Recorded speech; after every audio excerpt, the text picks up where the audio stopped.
Very good. Let's go ahead and call this Pompano Beach City Commission meeting to order, April 14th, 2026. Before we get started, could I ask everyone to please silence your cell phones or turn them on vibrate during the meeting? That would be appreciated so we don't get some disruption from phone calls. So please silence those cell phones. Thank you. Let's go ahead and call the roll. Commissioner Fezzik. Here. Commissioner Perkins. Here. Commissioner Seekerson Eaton. Here. Commissioner Smith. Here. Vice Mayor Fournier. Here. Mayor Harton. Here. Our invocation today will be given by Rabbi Zivi Decker from the Shabbat of North Briar Beaches. Can we all please rise for the invocation followed by the pledge? And Rabbi, can you please keep in your prayers, special prayers for Nancy Mateer Bowen from Coral Springs, who recently passed away. Thank you. Almighty God, we stand before you in prayer. First, we ask you, Almighty God, to please bring world peace and an end to all wars. We ask that you look favorably upon the mayor and the honorable members of the city council of our great city of Pompano Beach. We beseech you, Almighty and merciful God, to extend your grace to each and every member of this august body and bestow upon them the joy of life, good health, and prosperity. Bless these distinguished individuals who have been chosen to make laws and decisions for our citizens of our city. Grant these public servants wisdom and understanding in their noble pursuit of justice and equality. Give them guidance so that they will be conscious of your presence and will strive to enact laws with honesty and integrity and in accordance with your will. May they have wisdom to turn adversity into opportunity and to transform the hard challenges that we all face to the seeds from which will sprout forth the growth of tomorrow. Amen. Thank you. I pledge allegiance to the flag of the United States of America and to the republic for which it stands, one nation, under God, indivisible, with liberty and justice for all. Thank you. All right. Let's see. Can I get a motion approving the special city commission meeting minutes of March 3rd, 2026? So moved. Second. Moved and second. All in favor say aye. Aye. Opposed? Motion carries unanimous. Can I get a motion approving the city commission workshop minutes of March 19th, 2026? So moved. Second. Moved and second. And all in favor say aye. Aye. Opposed? Motion carries unanimous. Also, can I get a motion approving the regular city commission meeting minutes of March 24th, 2026? So moved. Second. Moved and second. And all in favor say aye. Aye. Opposed? Motion carries unanimous. Ms. Sybil, are there any changes to our agenda this evening? No, Mayor, no changes. Can I get a motion approving the agenda as printed? So moved. Second. Moved and second. And all in favor say aye. Aye. Opposed? Motion carries unanimous. Thank you. On our consent agenda this evening, we're pulling items number 5 and 6 for individual discussion. So 5 and 6 will be pulled for discussion. All other items on the consent agenda will be eligible for discussion during audience to be heard. All right, that takes us up to our proclamations. We have several today, starting with National Poetry Month, followed by Head and Neck Cancer Awareness Month, followed by National Autism Acceptance Month, followed by Architecture Week, and followed by Water Conservation Month. I'll be right over here at the podium over here. All right.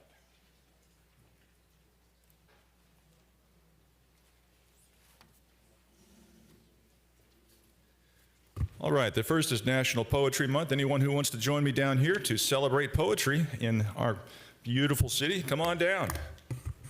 I know we got some talented people in the city of Pompano Beach. All right. Come on down. Good afternoon. Sure. All right. Here comes Octavia.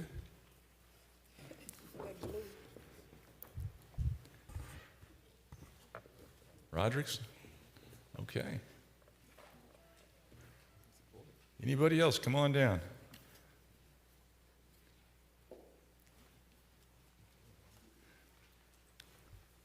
A lot of people interested in the arts. Well, actually, I guess all of us are probably interested in the arts. We should be. All right, let's get started. Whereas National Poetry Month is celebrated each April across the United States as the largest literary celebration in the world, engaging tens of millions of readers, students, educators, librarians, publishers, and poets in recognizing the importance of poetry in our society. And whereas National Poetry Month was established in 1996 by the Academy of American Poets to increase awareness and appreciation of poetry, encourage the reading and writing of poems, and highlight the contributions of poets throughout history. And whereas throughout the month of April, schools, libraries, bookstores, and cultural institutions host readings, workshops, festivals, and educational programs that foster creativity, literacy, and community engagement through the written and spoken word. And whereas poetry serves as a powerful form of artistic expression that inspires imagination, preserves cultural heritage, strengthens emotional connection, and provides a meaningful way for individuals to share their voices and experiences. And whereas initiatives such as Poem in Your Pocket Day, Poem-a-Day programs, and local community poetry events held during the year, including Poetry Jam and Exit 36 Slam Poetry Festival, encourage residents of all ages to engage with poetry and celebrate its role in enriching daily life. And whereas the City of Pompano Beach is committed to promoting arts, culture, and lifelong learning opportunities that enhance the quality of life for residents and visitors alike. Now, therefore, I, Rex Harden, Mayor of the City of Pompano Beach, on behalf of the entire City Commission and residents of the City of Pompano Beach, do hereby proclaim April 2026 as Poetry Month in the City of Pompano Beach and encourage all residents to celebrate by reading, writing, and sharing poetry, and by participating in local literary and cultural activities that honor this timeless art form, done this 14th day of April 2026. Very nice. Congratulations to everyone who is a poet or wants to be a poet and celebrates poetry. Thank you very much. Care to say a few words? Yes.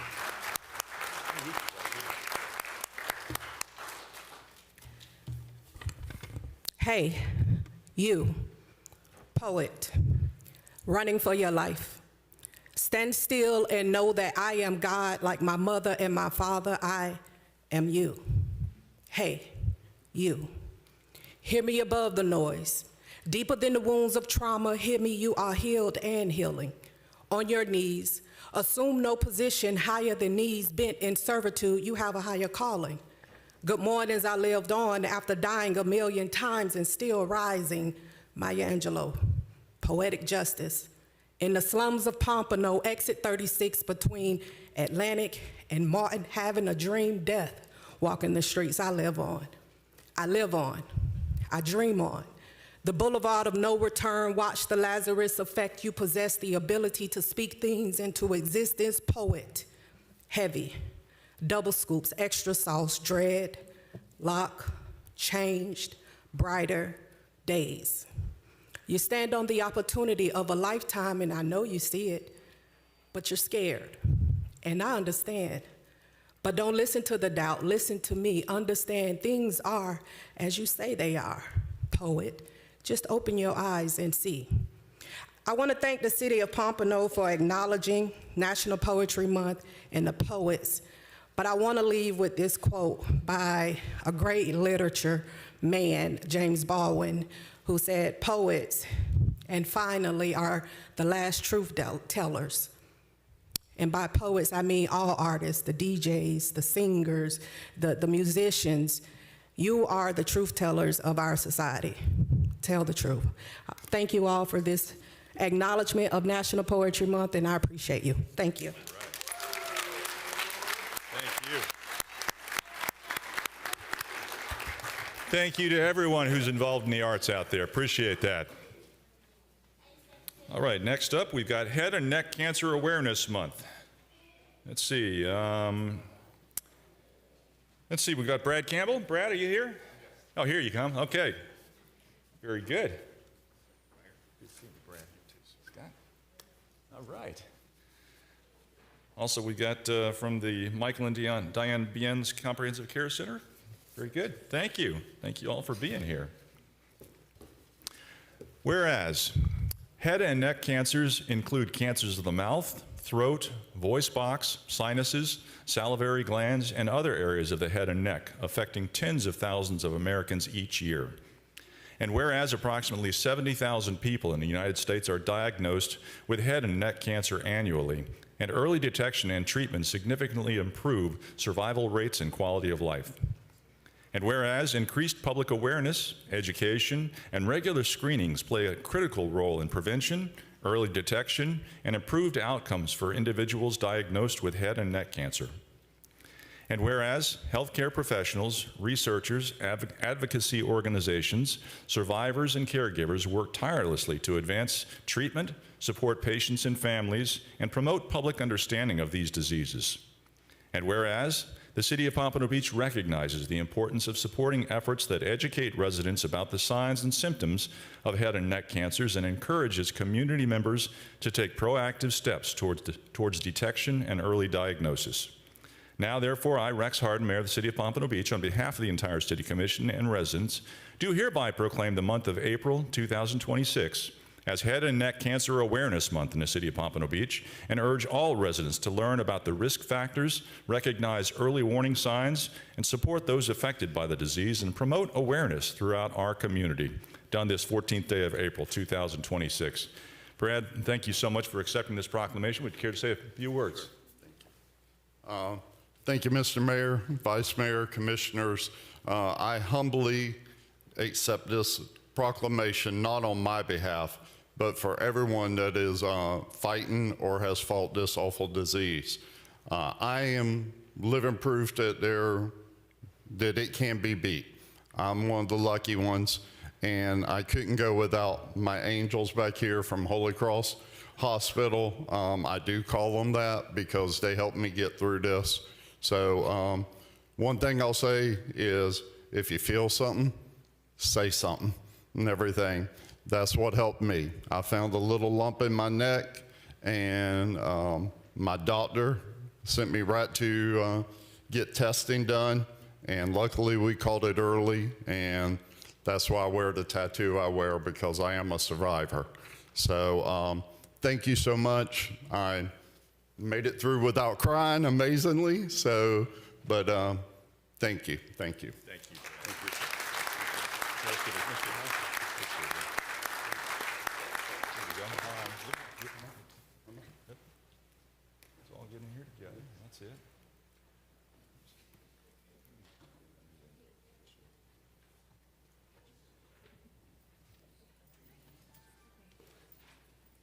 Oh, more people? Yes. Oh, okay. And more people coming down. Yes. Hold on. Yeah. All right. Very good. Thank you. Thank you. Thank you so much. Appreciate it. Thanks to you, too. Appreciate it. Thank you, sir. Appreciate you. Thanks. Thank you, Brad. Living proof that it works. All right. Next up, we've got National Autism Acceptance Month. All right. We got Margie and family. Margie, Marty. Come on down.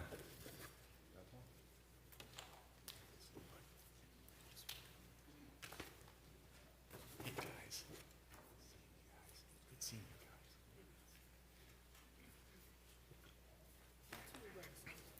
guys. All right. Whereas Autism Acceptance Month is observed each year in April, with April 2nd recognized as World Autism Awareness Day by the United Nations, both designed to foster greater understanding, acceptance, and inclusion of individuals on the autism spectrum. And whereas autism, or autism spectrum disorder, ASD, is a broad spectrum of differences in social interaction, communication, behavior, and sensory processing. These differences are not defects, but unique ways of experiencing and interacting with the world, ways that should be understood, respected, and supported. And whereas people with autism may face challenges navigating environments that are not always designed to meet their needs. With understanding, appropriate support, and early intervention, individuals with autism can lead fulfilling, productive, and successful lives. And whereas National Autism Acceptance Month is supported by the Autism Society of America, which has local chapters throughout the United States, as well as organizations like Responding to Autism, Inc. here in Pompano Beach. Together, these organizations support special events throughout April and lead initiatives that promote understanding, acceptance, and awareness of autism. And whereas we must move beyond awareness of autism and foster true acceptance, creating communities where individuals of all abilities are embraced, celebrated, and given equal opportunities to thrive. Now, therefore, I, Mayor Rex Harden, on behalf of the entire Commission and residents of the City of Pompano Beach, recognize and proclaim the month of April 2026 as Autism Acceptance Month, and encourage all residents to engage in meaningful conversations, increase their knowledge, and extend their support to the autism community on this 14th day of April 2026. Yes, thank you, thank you. Margie, would you care to say a few words? Good afternoon. Thank you, Mayor, Vice Mayor, Commissioners, Mark, Assistant City Manager. We're thrilled to be back here again in April to recognize Autism Acceptance Month. The amazing people over here, y'all need to know this is Catrice. Catrice is our new director of our therapeutic department in Parks and Rec. She's brand new and she's kind of awesome. Allie's incredibly awesome. And y'all, Allie's responsible for my son's hairdo today, so don't be writing notes about me. I didn't do this. You have the incredible Kyle there. He needs no introduction, but the head of our team and the love of my life, Martin Hedlund Sr. And my amazing boys, this is Martin and Dalton. They are 19 years old. They were diagnosed with autism when they were 2.5.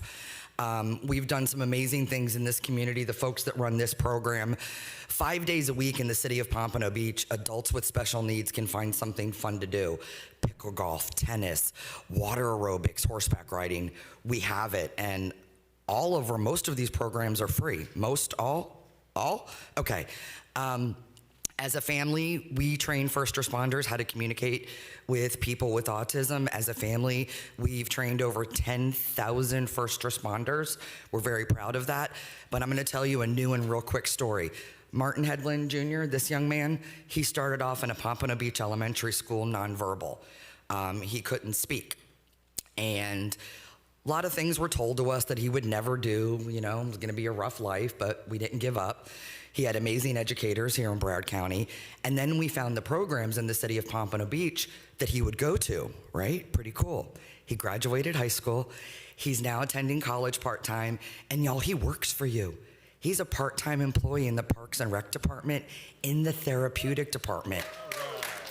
He's now helping people with special needs. And I'll leave you with this. The coolest thing is some of the people that attend these programs, they're caregivers. I've met them and they're like, oh, your son is so wonderful. He's so nice to my son. And I say, well, you know, Martin has autism. And they go, well, we didn't want to say anything. And that gives them hope, right? Look at this kid. Look at this city, this community. So thank you, guys. Thank you so much.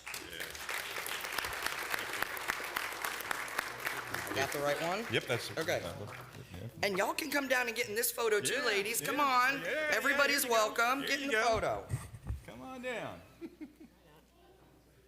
I just guilted you came for the other one. Sorry. Come on. The more the merrier. Here, Martin, you want to hold it, babe? You hold it. I'm the short one. Get in there. So you gotta kind I'm like you. I'm like you. Everybody's taller than my husband. Not me.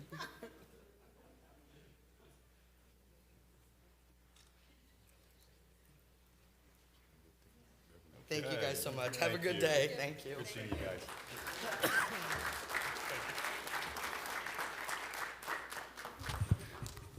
All right. Next up, we've got Architecture Week. I think Stacy Boynton, are you here?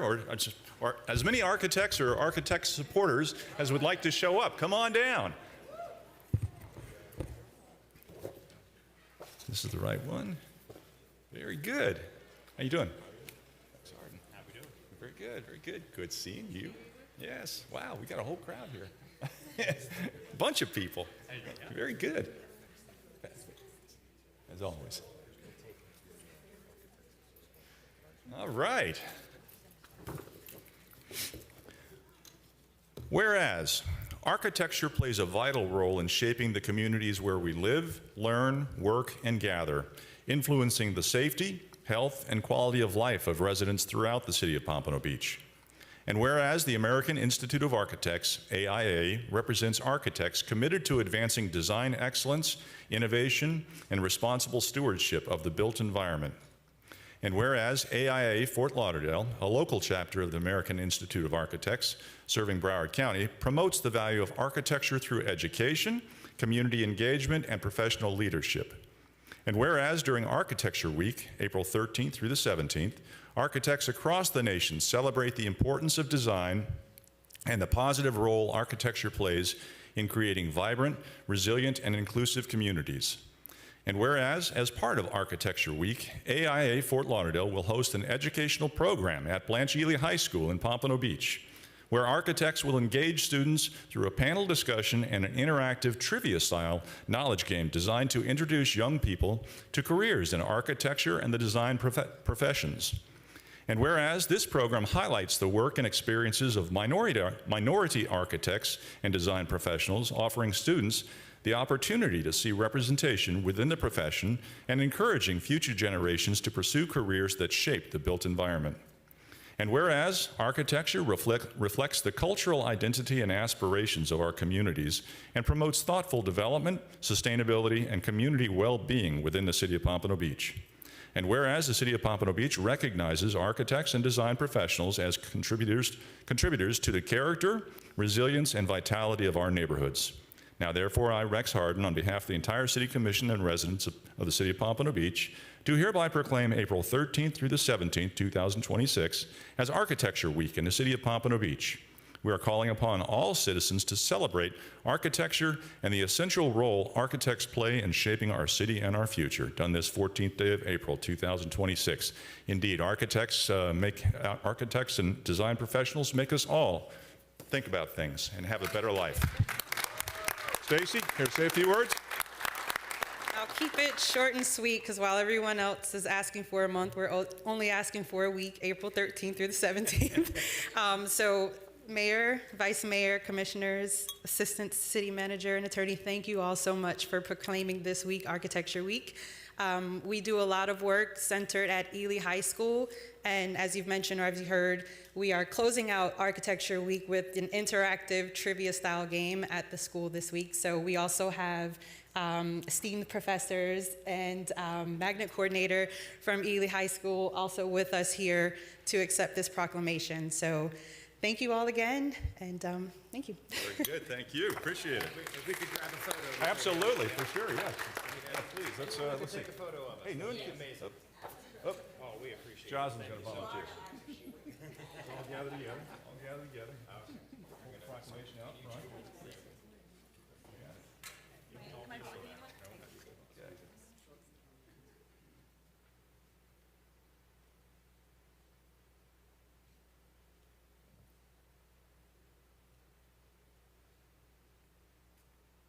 All right, very good.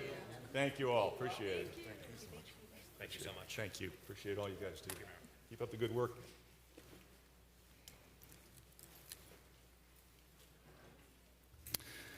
All right, next up, last but not least, we've got Water Conservation Month.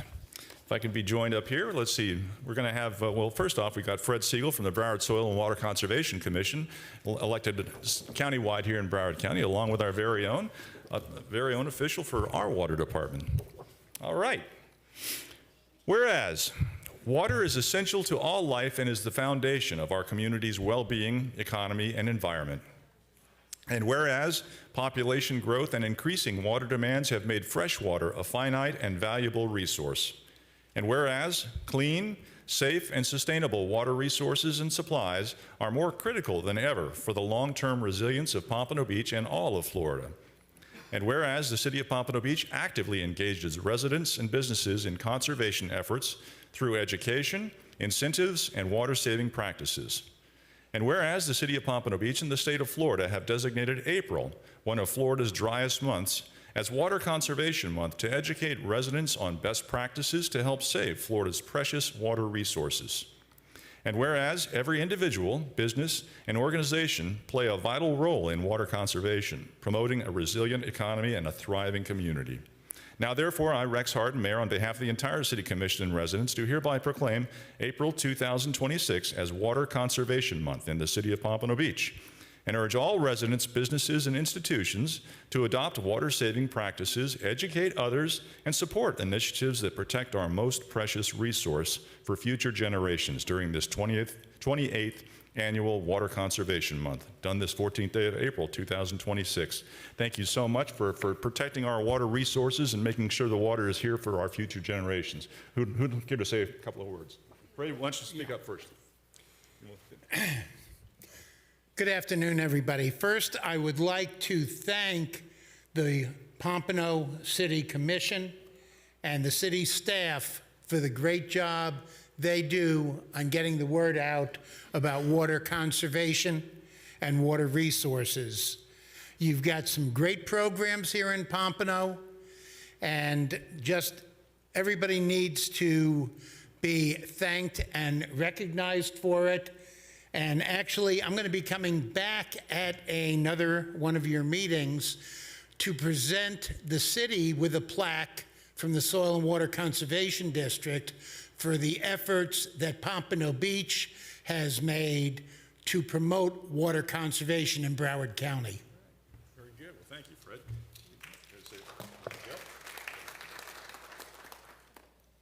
There it is. Okay. So, Renuka Mohammed, Utilities Director for the City of Pompano. The city has demonstrated strong leadership through programs that improve efficiency, reduce waste, and expand the use of reclaimed water. These efforts have reduced the per capita water use from approximately 170 to 141 gallons per person per day over the last 10 years, reflecting the success of ongoing conservation and reuse initiatives. Today, I would like to share the spotlight of one of the programs that we have, and again, it starts with education with the youths and through the school programs. So through the AWWWA, we had the Drop Savers Art Contest, March. It promotes the importance of water conservation in the students' homes. They have to submit an entry showing a slogan, drawing, or combination of water conservation ideas. 5 divisions from kindergarten through 12th grade. Posters are judged on water conservation theme and artistic ability. We had outreach to 9 elementary schools, 3 middle schools, and 2 high schools in the city of Pompano Beach. We got participation from Cypress Elementary and Pompano Beach High. Our local winners were submitted to the state finals, and we're awaiting those final decisions. But in the meantime, our Division III winner was Fernando A., 4th grade, Cypress Elementary. And Division V winner for the city of Pompano was 10th grade, Pompano Beach High School, Madison B. Thank you. Very nice. Thank you. Yes. Let's get a photo up here. Here we go. Let's see. Hey, Newman.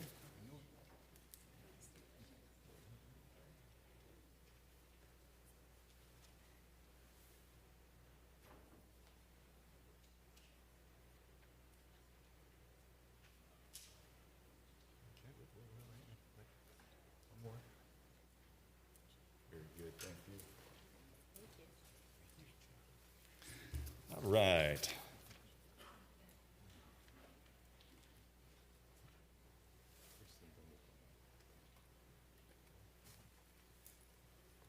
All right, that takes us up to presentation. Presentation of the City of Pompano Beach audit results for the annual comprehensive financial report for the fiscal year ended September 30th, 2025, conducted by Citron Cooperman and Company, LLP, Independent Certified Public Accountants.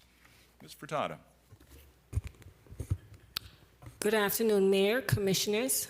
Allison Furtado, Finance Director. The Florida Statute, Chapter 218.39, requires the city to conduct an annual financial audit of its financial statements, which is prepared by the Finance Department. Today, we have our auditors from Citron Cooperman, Mr. Sardu Merticulous, along with his team, Mr. Samuel Josepher, and Israel Al-Rihami, to present the audit results.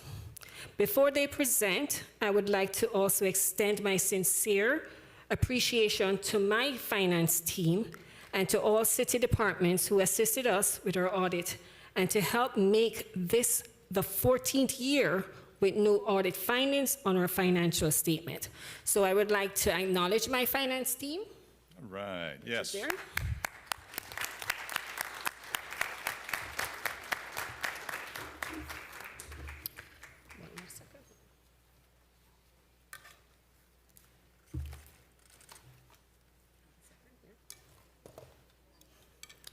I would also like to present to the commission the medallion that we receive for submission to the GFOA for Certificate of Excellence for a financial statement for 2024. All right, very good. Our financial statement, as long with our single audit financials, will be located on the city website tomorrow. And with that, I will now present our auditor, Mr. Sardu, partner with Citrum Cushpaman, to do his presentation. Thank you. All right, thank you.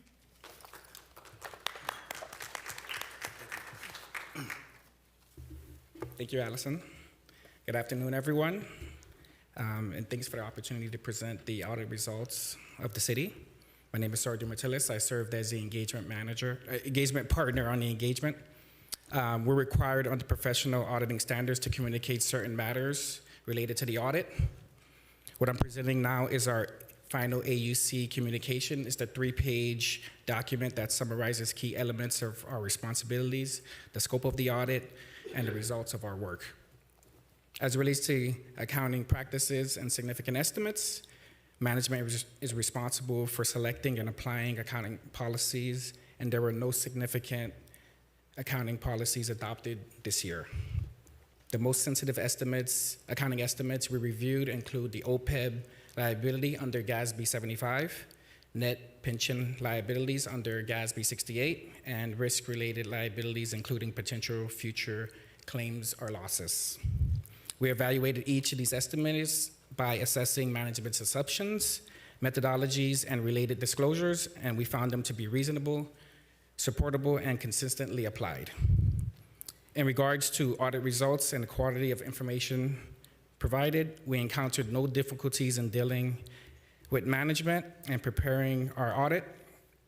There were no corrected misstatements and no findings to report. I want to take a moment to recognize Allison, Patricia, and the finance team for that. This is a strong indication of their commitment to sound, accurate financial reporting and maintaining solid internal controls. Moving on to management representation and consultations, we obtained a signed representation from management at the conclusion of our audit dated March 25th, 2026. Management did not consult with any other accounting firms for second opinions on any matters that we are aware of. In summary, this was a very clean audit with strong results across financial reporting, compliance, and internal controls. Moving on to the financial statements of the city. I know the ACFR document is a very large document, so what I'll do is kind of help the commission digest the volume of the document. So we'll start with page 1 through 4. This is our audit report. This belongs to us as the auditors. We issued an unmodified opinion. That's the highest level of assurance that we can provide as the external auditor. So the city commission and management can feel confident in the numbers being presented in the financial statements, and you can feel confident they're fairly stated. And kudos to finance team again for achieving that for sound financial reporting. So moving on to the management discussion and analysis, that will be found on pages 5 through 19 of the report. The purpose of this is to discuss management's narrative of the city's financial performance and condition, written to help the users of the financial statements understand what happened during the year and why. It bridges operations and the financial statements, and it explains trends, changes, and drivers, not just the numbers. The MD&A explains the story behind the numbers and highlights the issues leadership should be aware of. So moving on to the basic financial statements. The basic financial statements are found on pages 20 through pages 38 of the report. Let's go over to page 24, which is where the results of the general fund for the city is located. So here, the general fund, your total assets of $86.8 million, total liabilities of $5.7 million. And if you go to page 27, this is the income statement. of the governmental funds, and we have the general fund with the total revenues of $234.5 million, total expenses of $216.8 million, which resulted in a net change positive of $1.6 million. So the beginning of the year, you started with a fund balance of $79.2 million, and you ended the year with $80.8 million for the general fund. Let's now move on to the notes to the financial statements.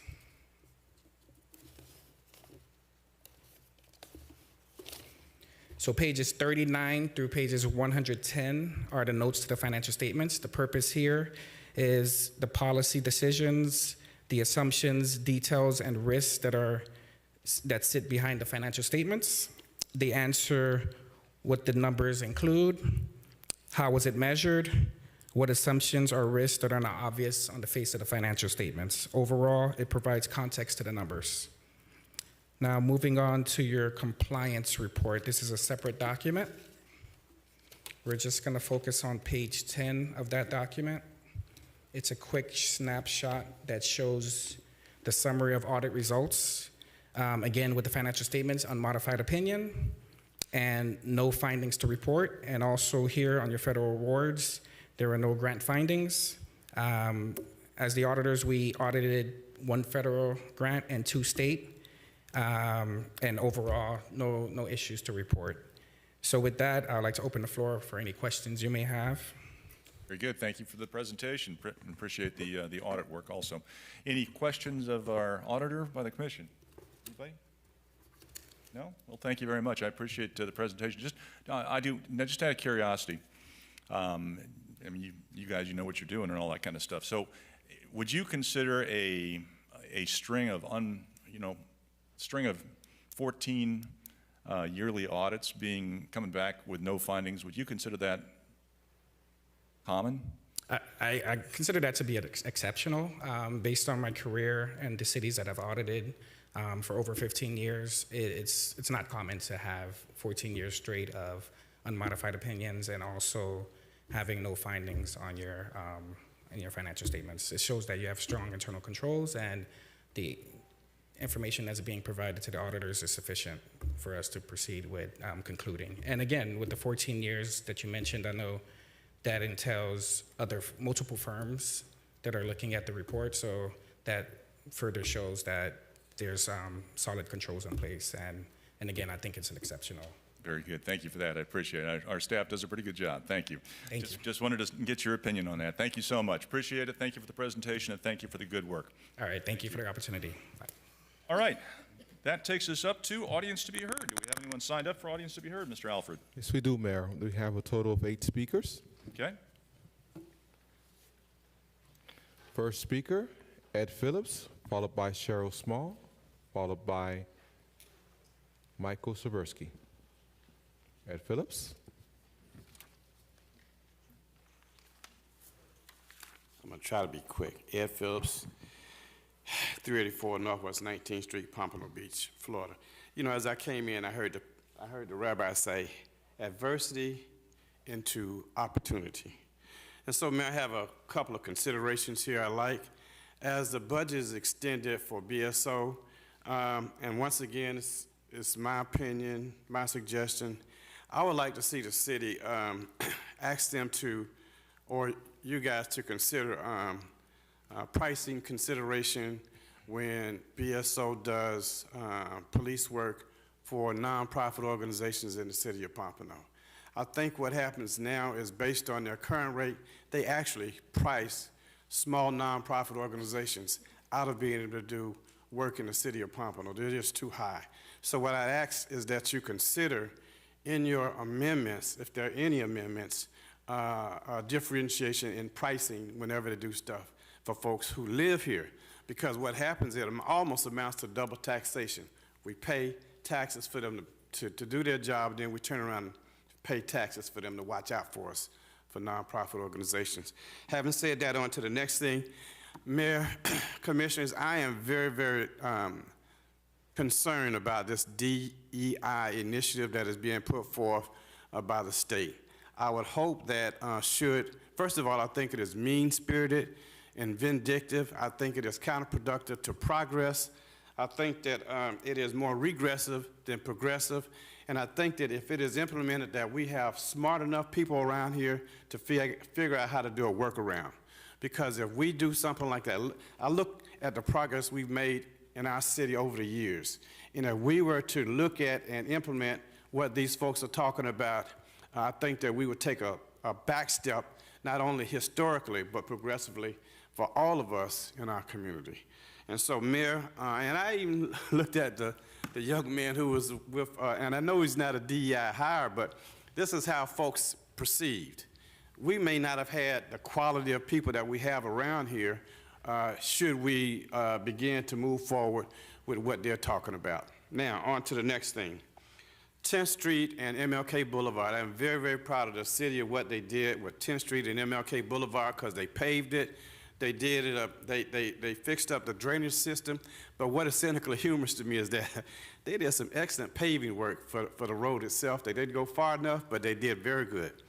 The next thing, affordable housing, man, I'll be real quick. We did Canal Point, the city, the CRA. The square footage was about 1,100, 1,200. We do not have to have houses that are 1,500 and 2,000 and 3,000 square foot in this community. Let's make some houses for young families to live in, not multifamily housing. Thank you. Good, thank you, sir. Next speaker, Cheryl Small, I guess. Name and address for the record.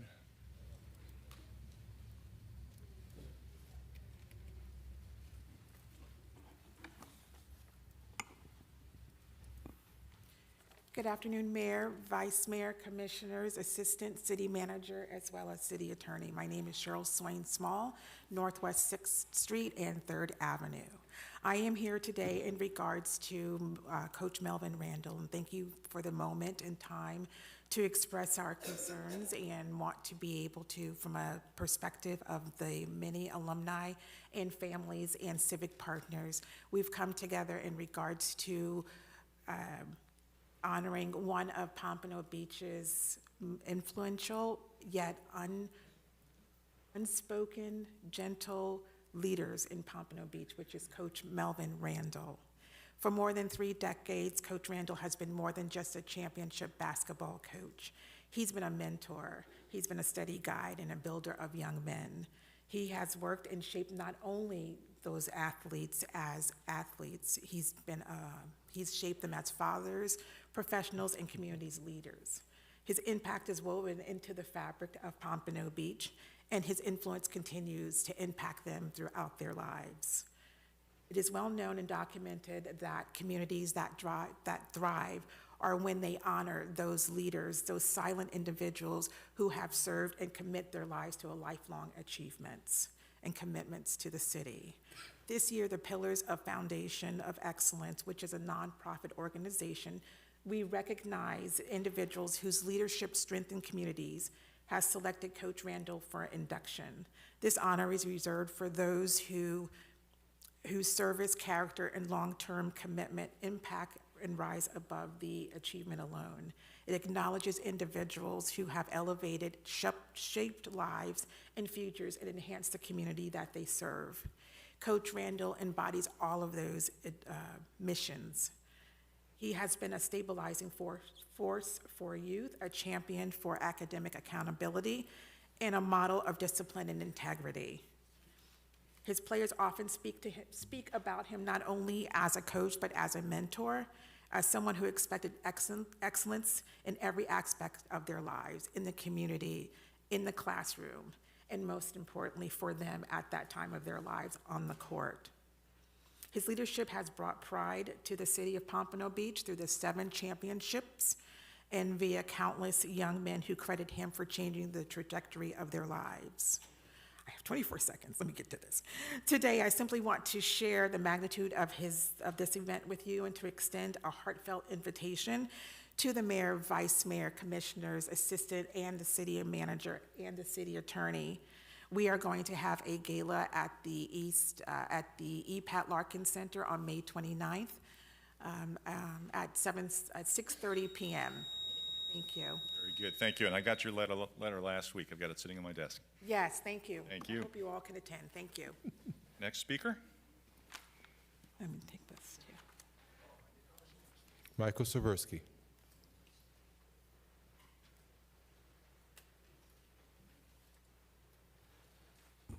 Michael Skaversky, 1630 Southwest Fifth Avenue.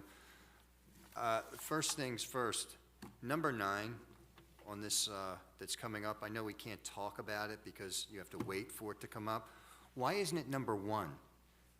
Okay, because this is extremely controversial, extremely controversial. So I noticed that this is always being pushed to the back when either nobody's here, or I don't go on these Facebooks and stuff, but I don't see anybody really talking about it.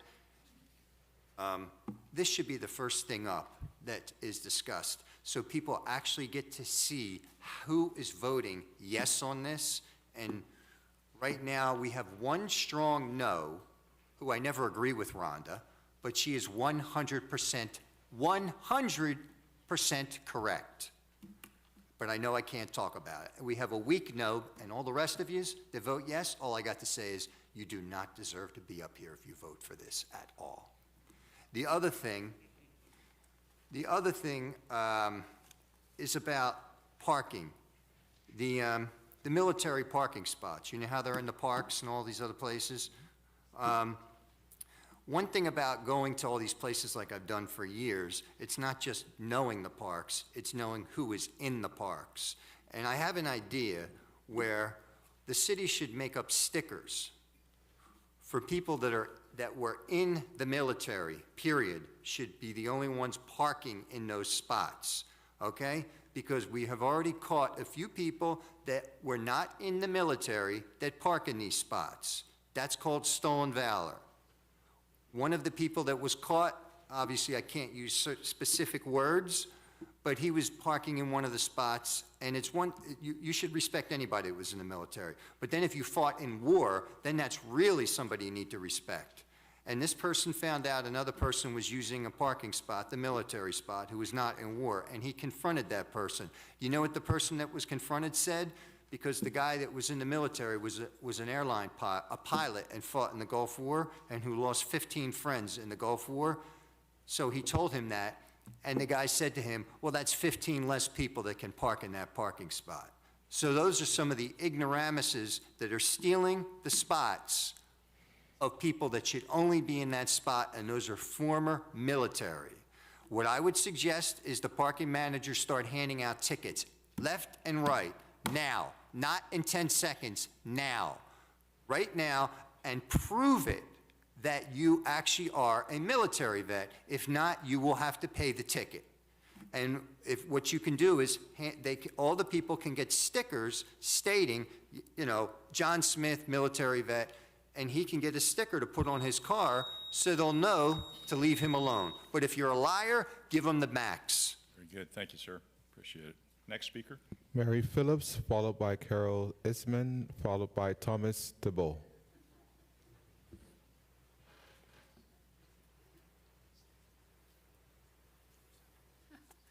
My name is Mary Phillips. I live at 384 Northwest 19th Street in Pompano Beach. I just wanted to make the community aware that we're having a South Florida grant writing workshop on April the 25th from 9 to 5 p.m.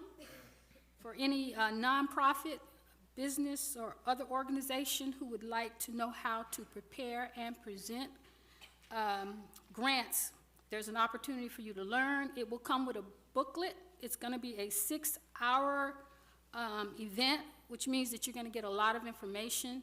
And your takeaway is a booklet as well as a list of different grants that you could apply for. Now, on the other hand, I just want to announce that I am candidate for District 4 Commissioner. Unlike my two opponents, I am not a career politician. My interest is in helping my community, and my motto is trust, integrity, and vision. And it's important that the city works with the community to resolve some of the issues that we have, and we should make it easy for our citizens to get involved and for our nonprofits and our businesses to prosper. As I've told many people on several occasions, I pay my tax receipt every single year. When RFPs go out, they should come to me automatically. I should not have to go looking for them. And as for nonprofits, we don't get a whole lot of support from the city. In fact, it's becoming worse.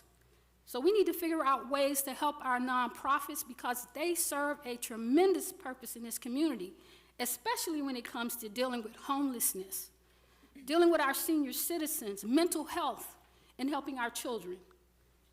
The other thing is I don't want another 30 years to go by before I see MLK Boulevard developed. We need to move forward and move forward efficiently, and there should be transparency in government, and we all need to learn how to work together for a better Pompano Beach. Anybody who's interested in this workshop can stop by my office if they want to sign up to attend. Again, Saturday, April 25th, right here in Pompano Beach from 9 to 5.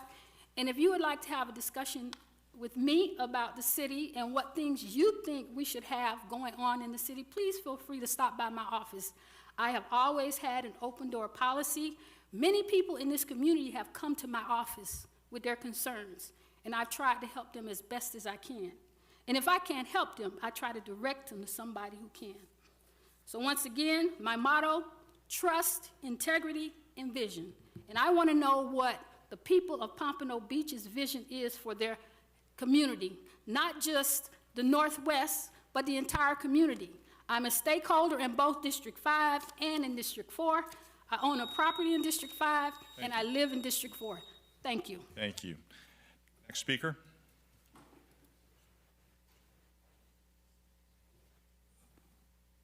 Good afternoon, Commissioners. My name is Carol Eisman. I live at 4020 West Palmer Drive, 33069. I come here today on behalf of all of the residents that we have and even visitors that live in the city of Pompano Beach that are handicapped, either walking on canes, use wheelchairs, or walkers and whatever, and also mothers with strollers that would love to go to our beautiful beach and to go down to the water.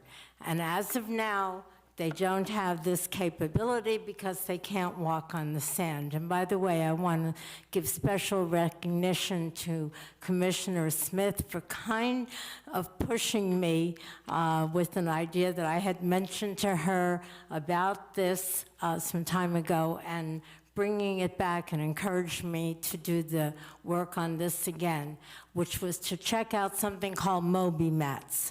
And you can go on the website and you can check them out. These are mats that people can walk on. The one that we're looking at would start at the street, almost at street, and goes almost to the water. We are not new at this. By the way, Miami has 3. The total number that go actually to the water of these Moby mats in different cities that I've been able to get that go to the water are over 25. Now, this is all up and down the state, and there are some that don't go to the water, but the ones that we're looking at would go to the water.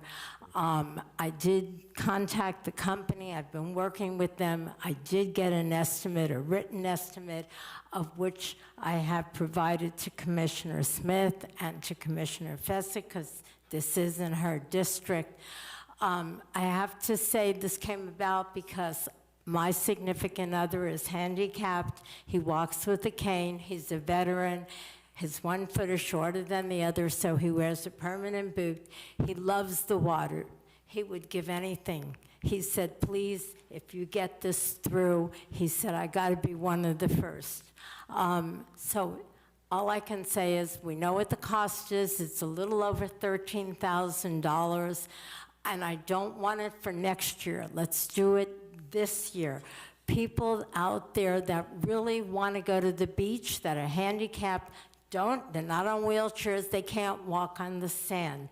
This will enable them to go all the ways to the water and to enjoy the beautiful Pompano Beach that we have. And I hope every one of the commissioners can support this. Thank you.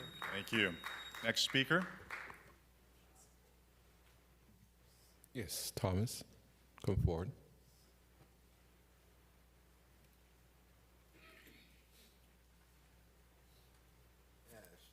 Thomas Debo is my name, birth name. Kansas City, Missouri. 3915 Genesee is my mailing address. Kansas City, Missouri 64111. I wanted to mention that the commissioners, I don't know if you all have this kind of a priority, but the system of life, plants, animals, air, water, so that's an absolute perfect system.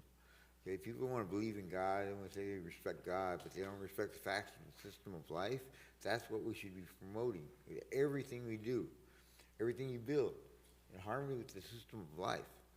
You know, not mankind's conditioned views, ideas, personal preference, history of the way things are being done, but respect the facts of life, the way that the system of life is made. The Bible states about sidewalks and streets made of gold. It's not gold, clay. Clay. You find clay in the ground, it's been there for 15,000 years. It's just like it was when it was buried. You make houses out of clay, streets out of clay, sidewalks out of clay, you ain't gonna have to repair it. You know, thousands of years go by, you aren't gonna have to repair it. We need to come up with ways of making composite material, composite material using clay matter. Yucca, agave fibers, coconut fibers inside the coconut husk, those fibers mixed with clay. You soak wood in clay and set out and let it dry, soak it again, set it out, let it dry. Deadwood, old deadwood is a fire hazard in the woods. Have the Cub Scout, Boy Scout, Girl Scouts go through the woods and collect all those dead wood. It's a fire hazard. You stop it from being a fire hazard, but you use that wood to soak it in clay water and have a big bonfire once a week. Put all that wood in that bonfire, coals, and you're talking about petrified wood. You have to make the item first, because once you petrify the wood, you won't be able to drill it, you won't be able to cut it. It's literally what's it called? Petrified wood. No termites can eat it. It won't never rot. You're talking build a house with that? You won't ever have a problem with it rotting. No rotting, no deterioration, nothing. Even better than concrete. So we need to start doing things logically with what we have the capability of doing and making things last. And so what? It'll last forever. I mean, it'll last for thousands and thousands of years. That just means the people that build it will be able to go hang out on the beach and have their margaritas at the beach while they're getting paid. Thank you. Thank you. And by the way, the life system. I'm sorry, I couldn't The hear. life system has set it into motion to obliterate humanity from even being a thought process and creation of mind. I'm trying to make that not happen. But it looks like mankind is fighting to make that happen. Black matter. Thank you, sir. That means there's a dimension of black matter, nothing. Thank you, No sir. energy. Next speaker. McKinney Robinson, followed by Delvin King.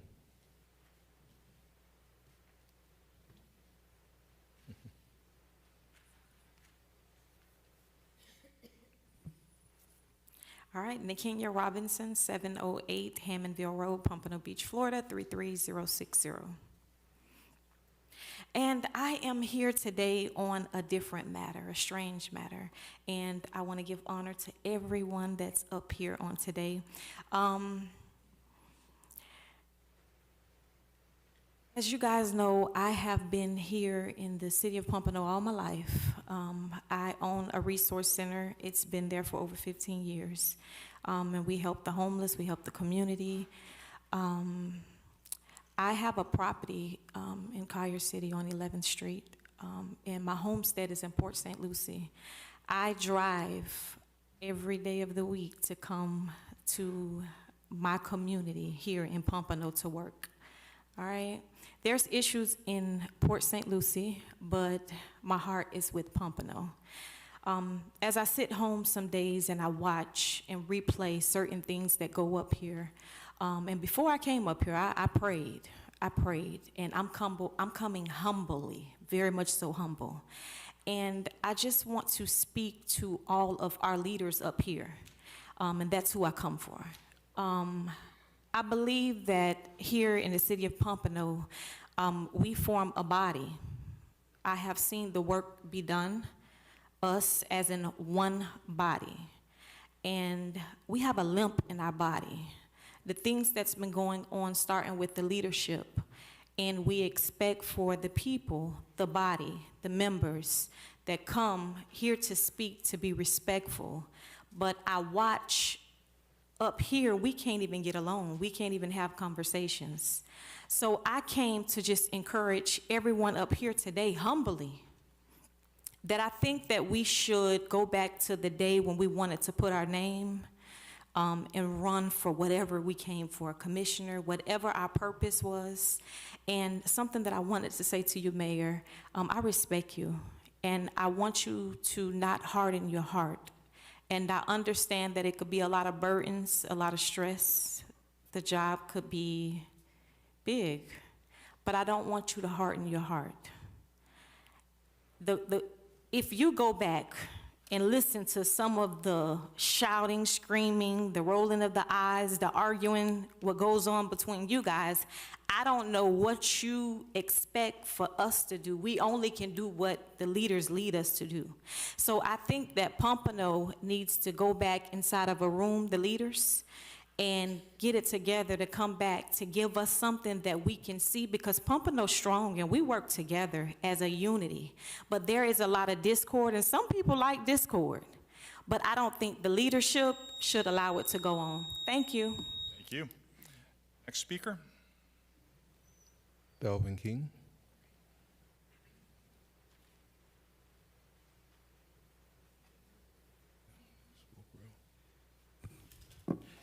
Delvin King, 2601 Northwest 12th Street. Okay, so it's National Poetry Month, so I got a little something too. It says, he gripped the gleams that wasn't gold, a shining lie he could control. It fooled the crowd, it fled his role, but left him with an empty soul. So, what I want to address today is, I went to the Will in Motion Financial Literacy Series.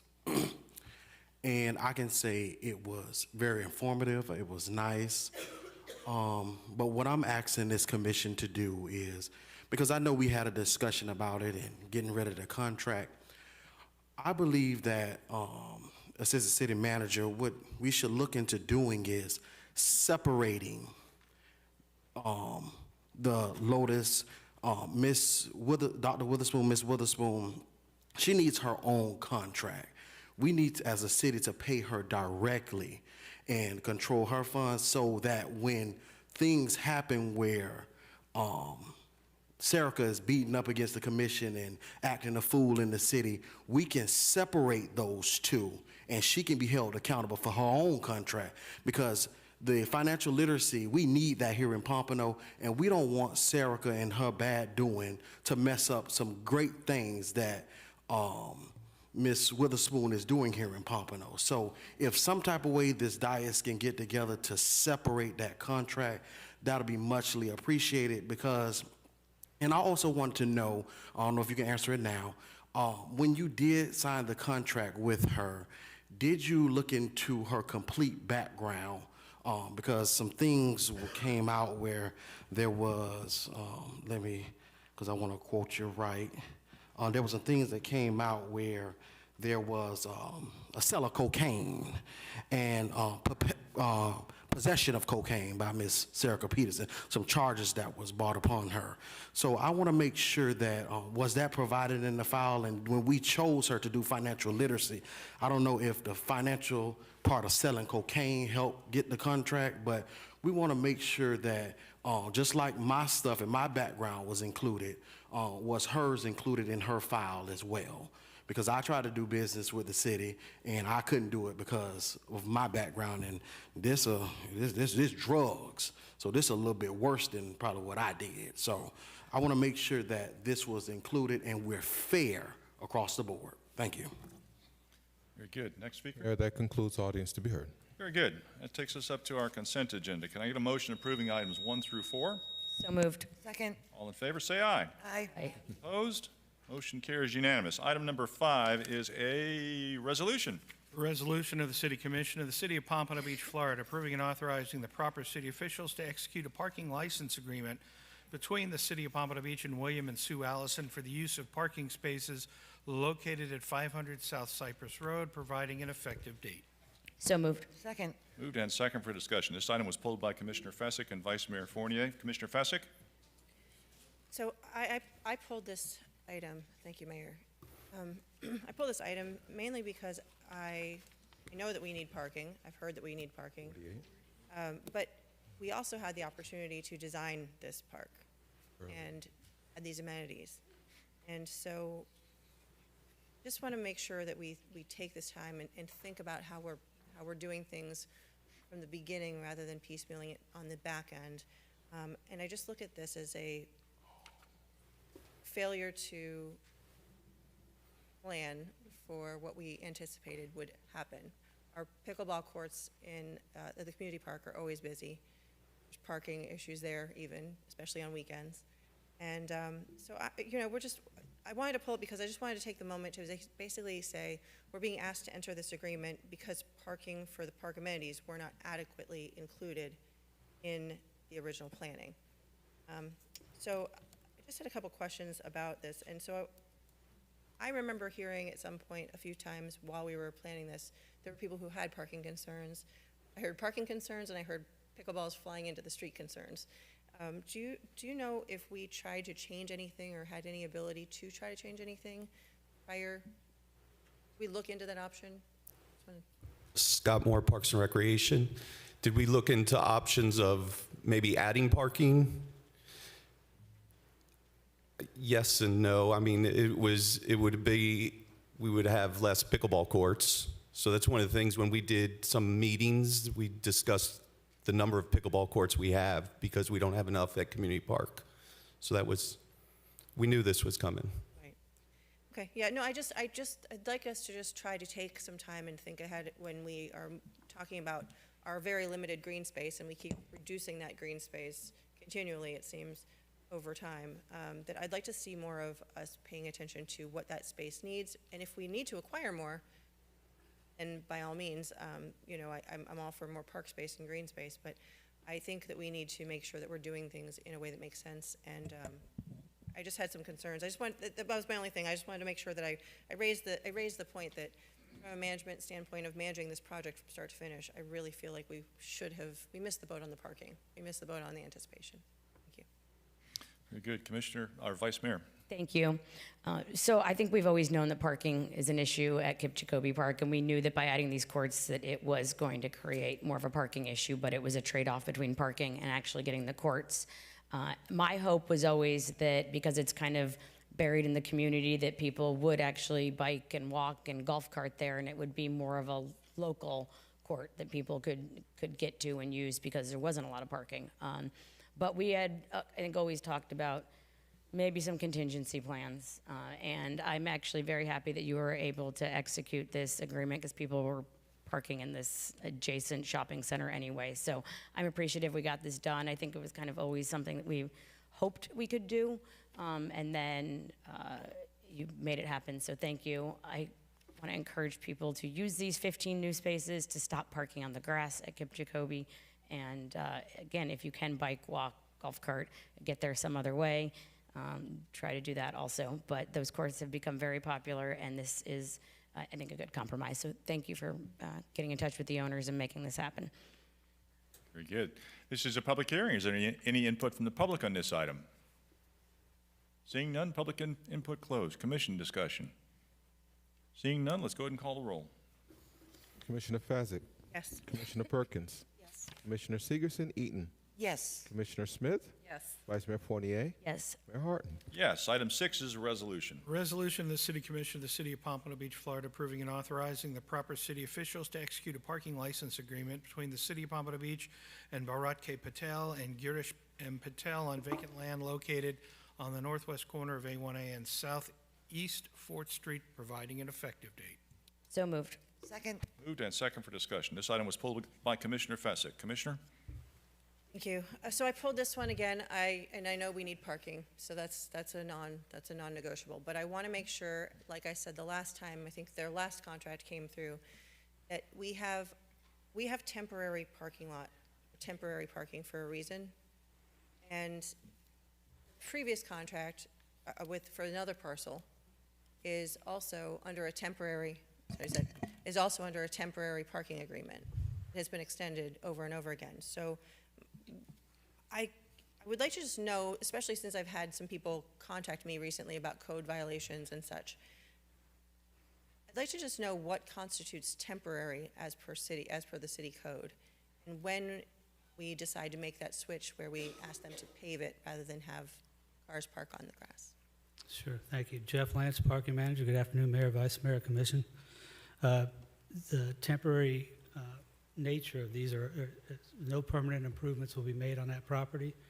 The owner of the property will eventually build on that property.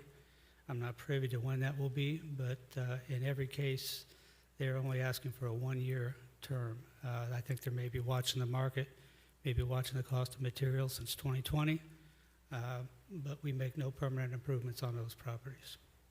Okay. Is there a way that we can, I mentioned this last time, is there a way that we can add or potentially require that after a year, if they choose to continue to do this, that we ask them to at least pave the lot so that it's not just seeping down oils and whatever into our barrier island or into potentially our water source? Sure. Well, our agreements would call for us to return the property back to its original condition. So we could pave it or put down asphalt. That would be expensive. And then when they're ready to terminate our agreement or move on with their construction, we'd have to remove the concrete, which would also be expensive. Okay. I don't know that it would fall on us if it's their property, if they want to rent it, or did we seek this out? The concrete? Did we seek out the parking agreement, or did they? We seek it out. Okay. All right, thank you. Very good. Very good. This is a public hearing. Is there any input from the public on this item? Seeing none, public input closed. Commission discussion. Questions? Commissioner Segerson-Eaton. Yes, I just would like to thank the Patels for entering into this agreement with us. We have such a demand for parking, so I appreciate them. Thank you. Very good. Further commission discussion? Seeing none, let's call the roll. Commissioner Fezzik. Yes. Commissioner Perkins. Yes. Commissioner Segerson-Eaton. Yes. Commissioner Smith. Yes. Vice Mayor Fournier.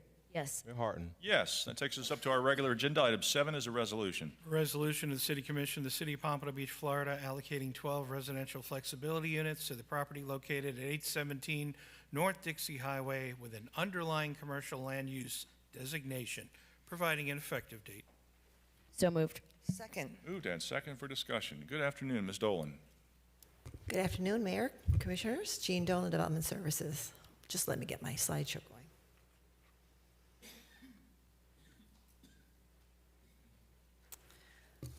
Okay, this agenda item is for 12 flex units for the Parent Information and Resource Center.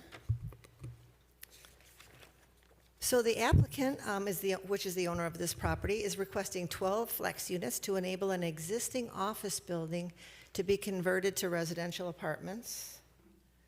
The building is Parent Information and Resource Center, located at 817 North Dixie Highway, which is south of Northwest 9th Street, west of Dixie Highway, north of Northwest 8th Court, and east of Northwest 2nd Avenue. So it's just north of the new Sonata project.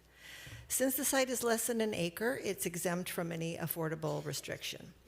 The applicant intends to have all 12 units unrestricted in regard to income and affordability.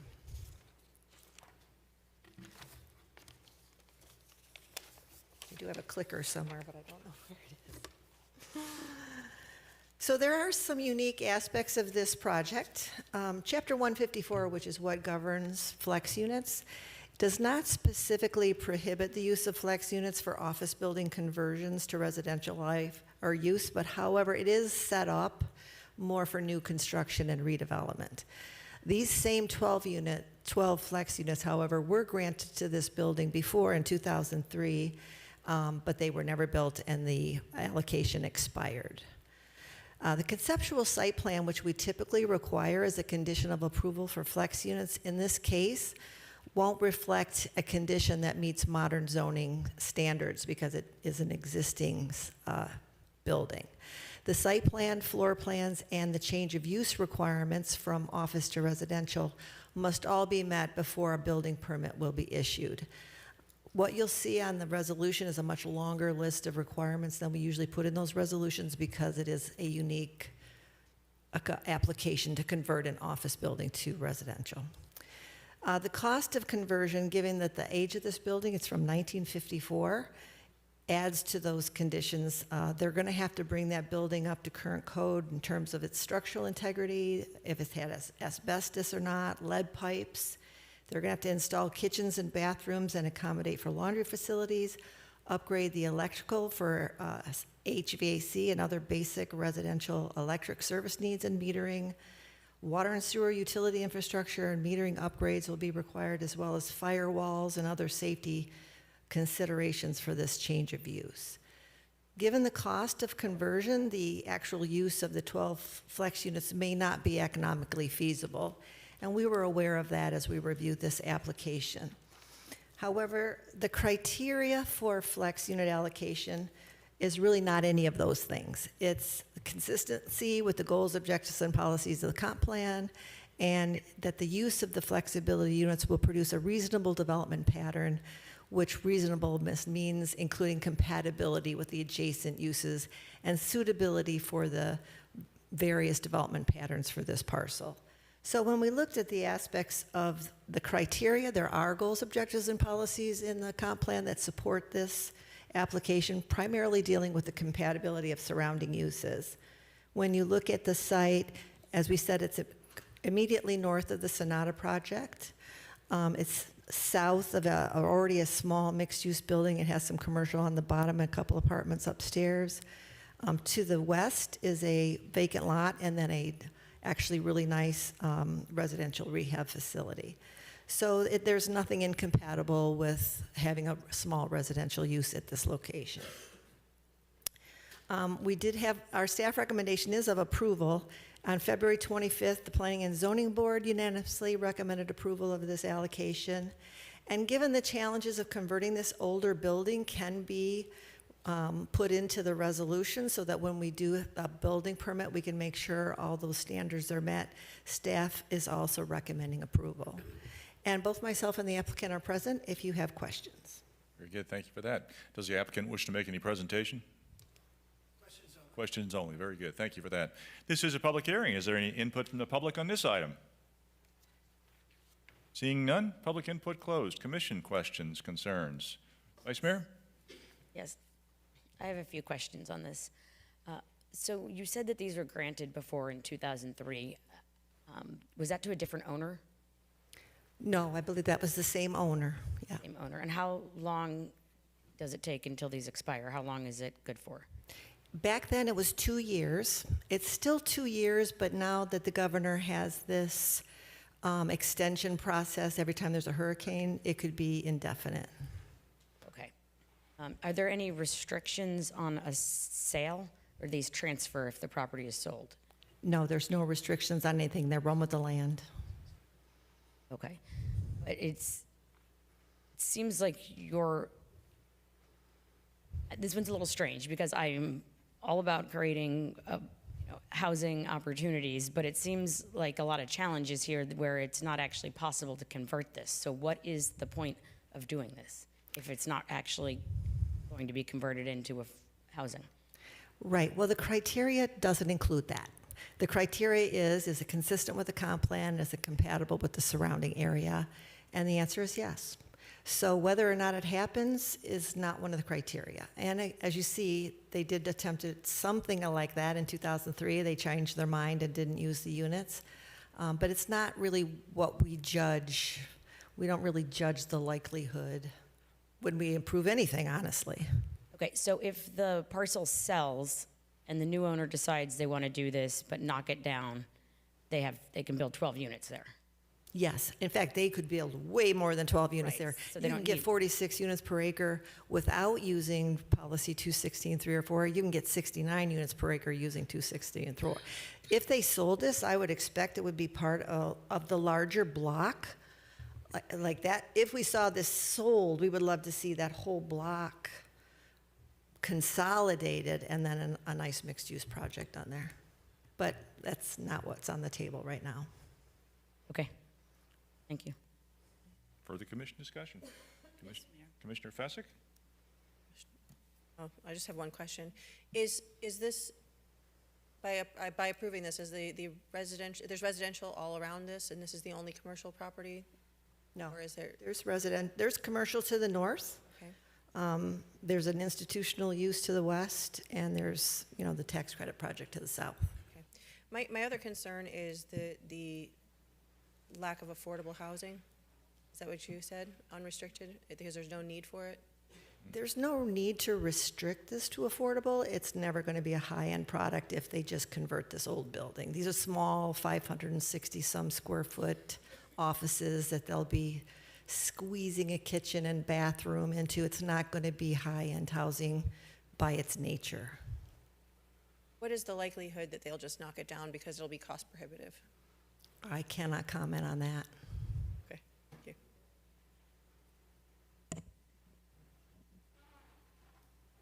I'm sorry, Commissioner, was it? I said thank you, yeah. Very good. Further commission discussion? Yes, Mayor. I've got Commissioner Perkins. So this unit, at one point, was it a rehab facility? It's always been called the Parent Information and Resource Center. They did outreach with parents. They do daycare. They do training, parent support, that kind of thing. So it was like institutional use. Each one of those offices was used for a counselor. The owner explained at P&Z that during 2020, they all went to telehealth, and they continue to use telehealth, so she doesn't need all these offices anymore. Okay, so we're going to change this building into 12 flex units, right? We are granting 12 flex units. We won't do anything to the building as a city. Okay, so this is not market rate and it's not affordable. It's not restricted, so it'll be what the market will bear. Not restricted is where I have a question mark. It's not restricted. Mayor, can the applicant speak? Certainly, if you can answer Yes, the if question better, sure. Just for some clarification, Mike Vondermeulen with Keith, our office at 301 East Atlantic Boulevard in Pompano Beach. With me today is Miss Janet Ward with Parent Info and Resource Center. I think what we'd like to do, one is this category of calling this an office building is a little bit pushing it. It was built in the 1950s as 12 apartment units. It was converted to an office building in the probably sometime in the 1990s.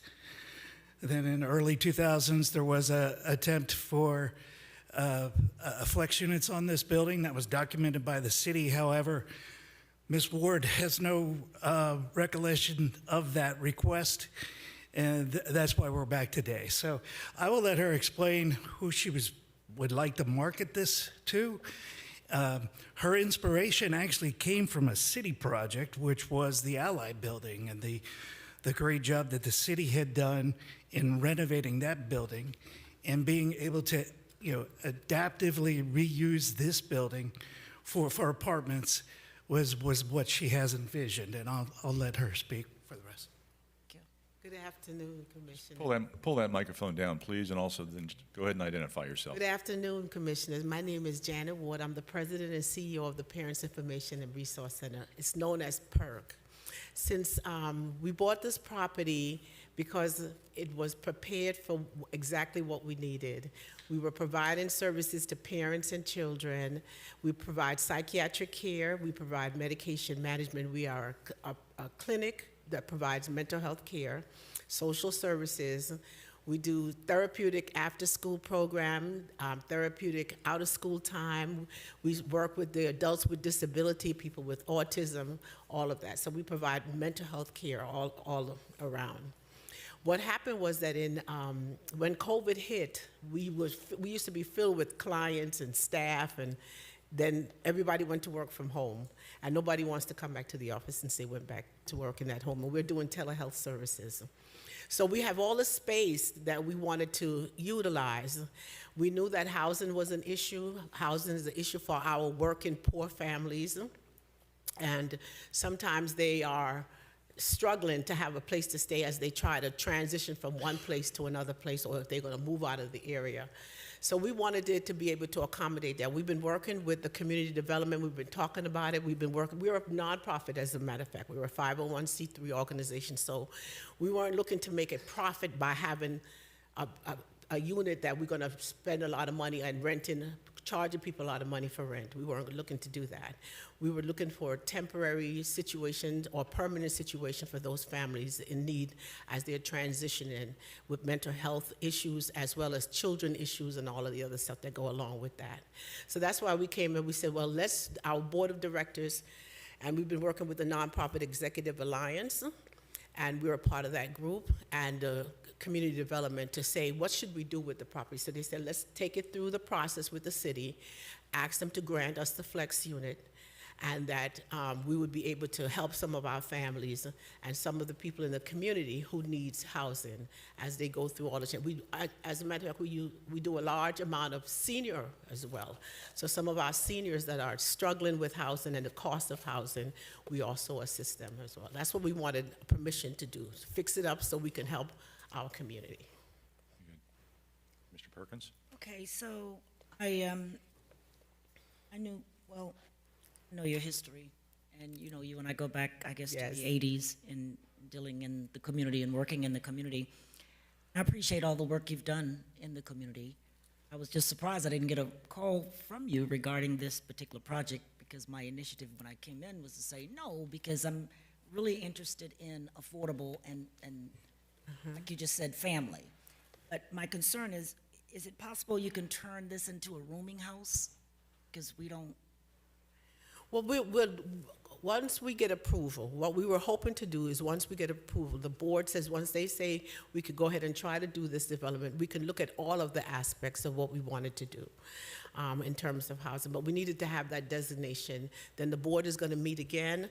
We'll meet with the Nonprofit Executive Alliance, Sandra Vonheim, and we're going to meet with the community development and see what their recommendation is to how we can get everything done, where all of the monies are going to come from, because we have some monies available for it, for the renovations.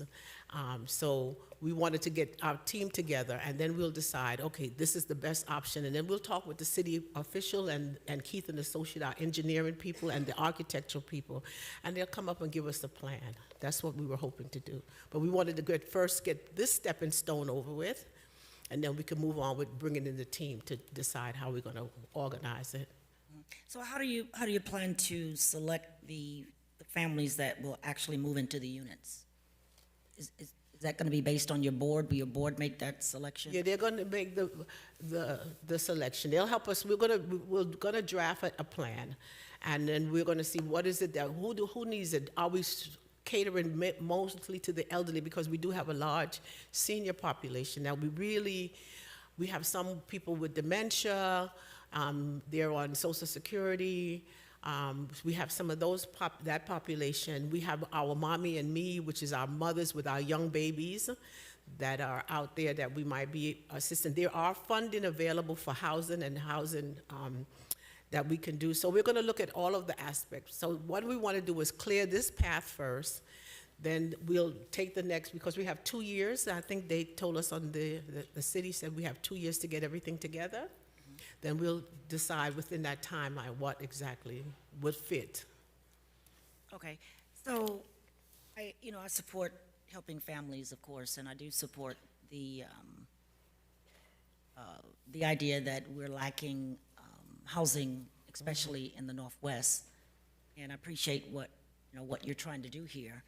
But I am concerned with the future use of the facility. What is your long-term goal for this facility? Or units, I should say. Well, our goal is to make sure people have some place to live.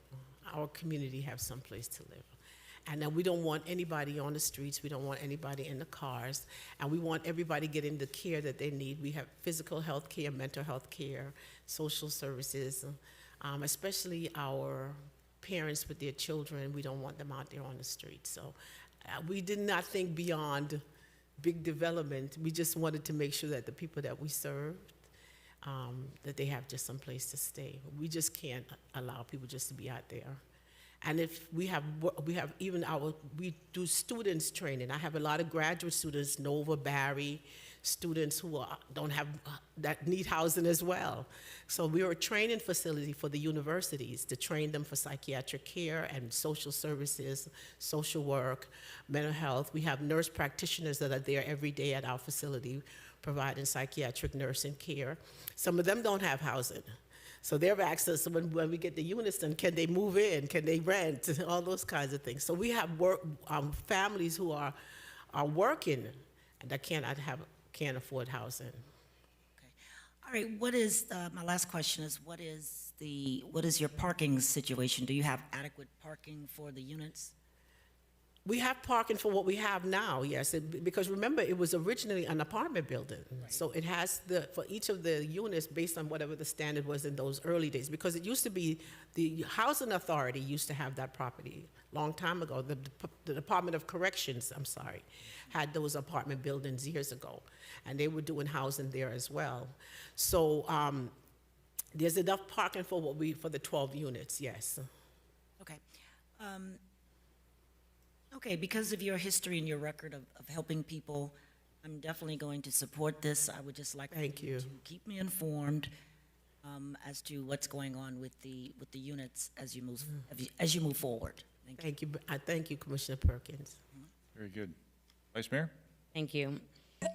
Yeah, I think Commissioner Perkins hit on some of my follow-up questions. It sounds like there's a lot to figure out here still, so it just seems to be a little backwards. Like normally people come forward with a plan of what they're going to do and explain it, and then they say, in order to execute this, we need these flex units, and we say, okay, that makes sense. So, Ms. Dolan, what is the downside, if any, to doing this right now without much of a plan?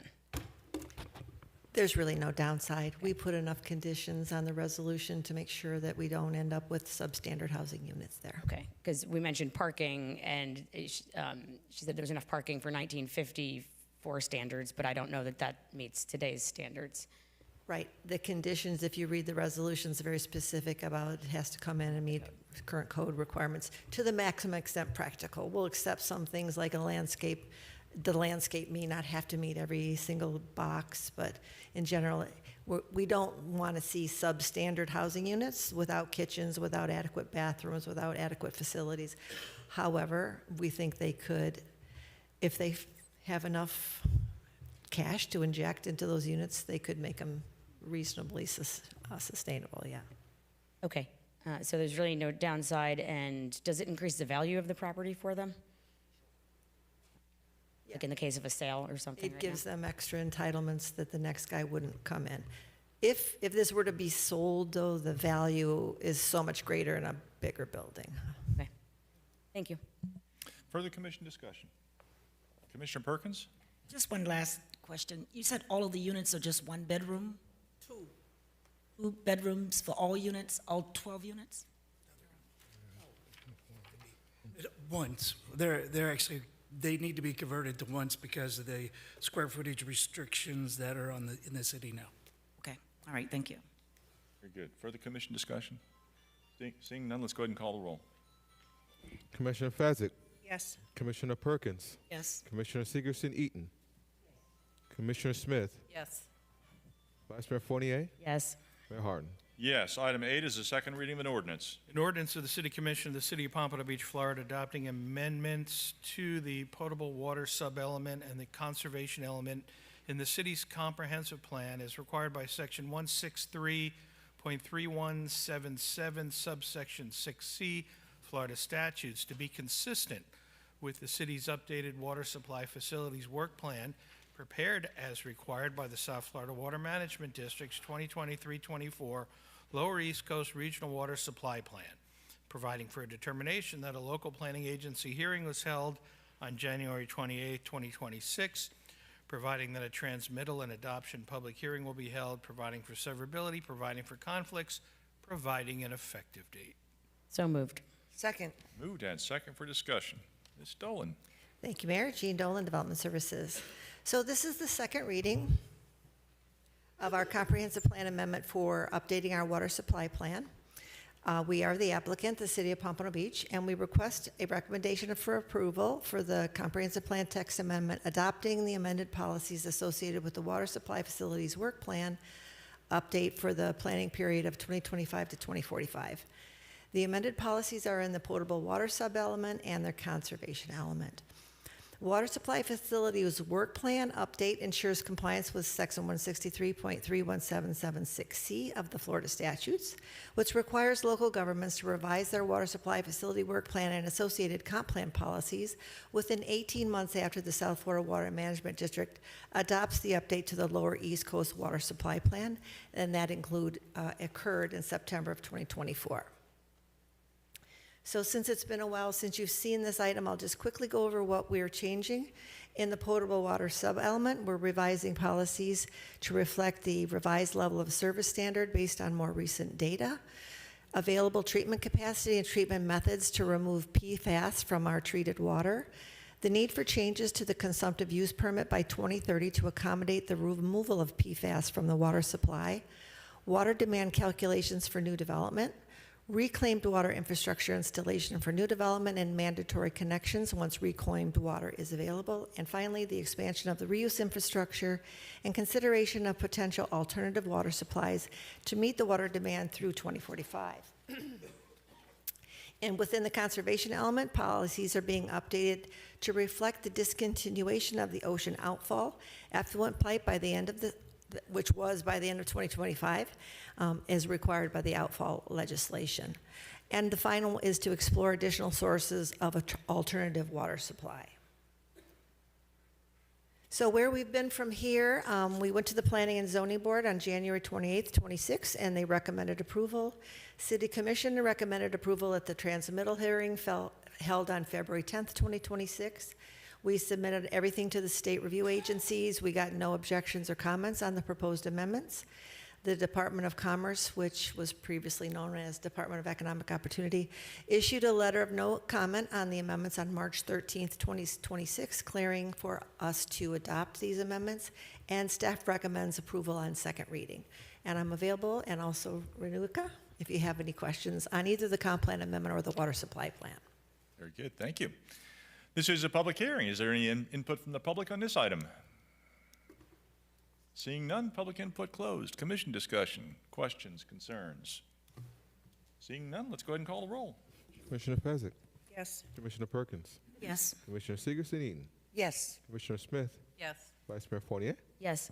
Mayor Harden. Yes, item 9 is the first reading of an ordinance. An ordinance of the City Commission of the City of Pompano Beach, Florida, amending Article 2, Section 6 to Chapter 57-174, Laws of Florida, Special Acts of 1957, as subsequently amended and supplemented, otherwise known as the Charter of the City of Pompano Beach, Florida, imposing limitations on the length of terms of the offices of the mayor and commissioners while expanding future terms of office of city commissioners, providing that if the amendment is approved by a majority of the voters at the general election of November 2026, then such amendment shall become part of the city's charter upon certification and acceptance of the election results, providing for conflicts, providing for severability, providing an effective date. So moved.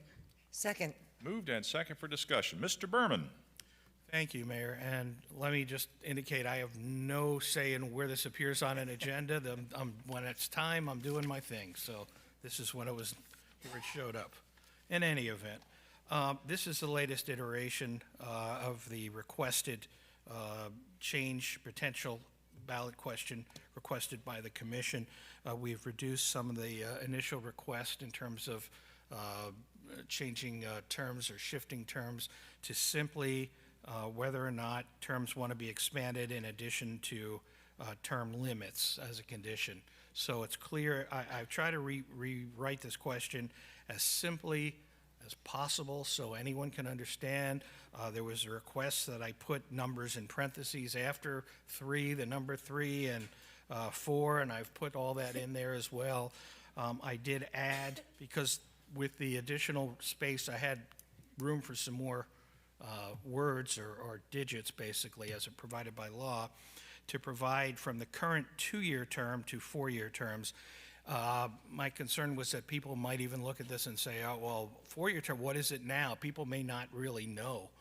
Maybe those who are tuned in will know, but not everyone is as tuned in as some who may be in this room. So by giving a more detailed explanation from 2 to 4, I think people have a greater opportunity to make a more informed decision. So I think it's clear, I think it's simple. I don't see how this could have been provided in any clearer messaging. And, you know, certainly this is unfortunately now the time to decide for the commission, because of the supervisor of elections deadlines, whether you folks want to proceed. I'm not pushing one or the other. I'm simply putting it out there as requested, and we'll let you guys set that policy. So if there are any questions, I'm happy to answer, but I think it's pretty clear. Thank you. Very good. This is a public hearing. Is there any input from the public on this item? Please come forward. Oh, just name and address for the record. Yeah, Michael Skaversky, 1630 Southwest Fifth Avenue. So then you have to have a second reading on this, right? All right, so what you want now are 12-year terms, correct? No. What's the term going to be? What's the term limit going to be? May I, Mayor? That's sure, Mr. Byrne. The current term is a 2-year term as commissioner. No, max. I mean, the max you can stay in office, maximum amount of years. It's going to be a 12-year. The proposed is 12 years. Okay. Full. Okay, well, Yeah, see, three 4-year this is the terms. problem. We have people up here that are blatantly lying to the public. We originally wanted 8 years, and then you're out. So, I can remember years ago when there was somebody elected, his name was Tom McMahon, and he said, well, we could do 16 years. And back then, the whole crowd started giggling. 16 years? Well, guess what? We have 2 people here that come 2028, if they're still in office, that's 4 years plus another 12 would equal 16. As for the rest of you, we're way over the 16-year limit. Back then, when he said 16 years, the whole crowd was giggling. And I used to use that against him when you originally ran. Non-stop. That was a gigantic selling point to get him out of office. Non-stop. So anything you say now, once I sit down, is going to be a bunch of crap. Okay, you can say whatever you want. You vote no against this. Everybody up here should be voting no. There was one person that seemed to be, seemed to be like, this is baloney, because I think you said, I have no problems running every 2 years. You know why? Because you're not afraid. In all reality, the people up here that don't want to run every 2 years is because they have a fear of losing. So then they want to just do it every 4 years. And you want to really know what the truth is, why you want to stay up here as long as possible and you need 4 years. None of you ever were very popular in life. So this is something new to you. You never really had any friends. I had been talking about this because if you ever notice, politicians want to stay forever, but the politicians that are former jocks were already popular. So they only last in office maybe 4 years or 6 years, and they've had enough because they don't need the limelight. The rest of you want to stay up here forever. Some of you need the money, others don't, whereas others just want to be up there because all of a sudden I can take pictures with all these people and go to all these restaurants and everybody's happy to see me. That's the real reason. Other than that, there's no reason for you to be up here for more than 8 years. The one guy who I never agreed with a darn thing that he said that I have total respect for was Barry Doxwell. He said, I'm going to be up here for 6 years, and he was up there for 6 years. That's called an honest, trustworthy human being. Very good. Further input from the public? Anyone? Seeing none, public input closed. Commission discussion. Vice Mayor. Thank you. So right now, people can be up here. How long have you been in office, Mayor? 2008? Combined? Yeah. So I think it's a little over 20 years. Right. So right now, there's absolutely no limit to how long someone can be in office here. So for me, again, we're not deciding this. We're deciding to put it on the ballot so that the residents and the voters of Pompano Beach finally get to decide on something like term limits, which is an important topic. So for me, this is very simple. I appreciate how it's written this time, Mark, and I think it is past time to give the residents of this city the option to decide if they want to institute term limits for their local elected officials. Thank you. Okay. Mr. Alfred, what's the cost differential to have this on the ballot versus not have this on the ballot? Well, the cost, from what I was informed by the supervisor of elections, would be about $160,000 approximately. $160,000 to have this question on the ballot. Yes. So if we have an election coming up, we have people running. Obviously, they've already opened campaign accounts. Yes. So those folks, is it going to cost money to have those folks? No. No. So there's no cost to have folks running for office, their Candidates. names on the ballot, but it's going to cost $165,000 to have this question on the ballot, Yes, yes, Mayor. even though there's already questions on the ballot from Pompano Beach, namely the candidates. Correct. Gotcha. Okay, thank you. Mayor? I invite Commissioner Perkins. Yes, years ago, I think it was placed on the ballot for us to decide whether or not we wanted to have a citywide mayor. Was that placed on the ballot? That was placed on the ballot? Did it have a citywide mayor, mayor at large? Yes, many years ago.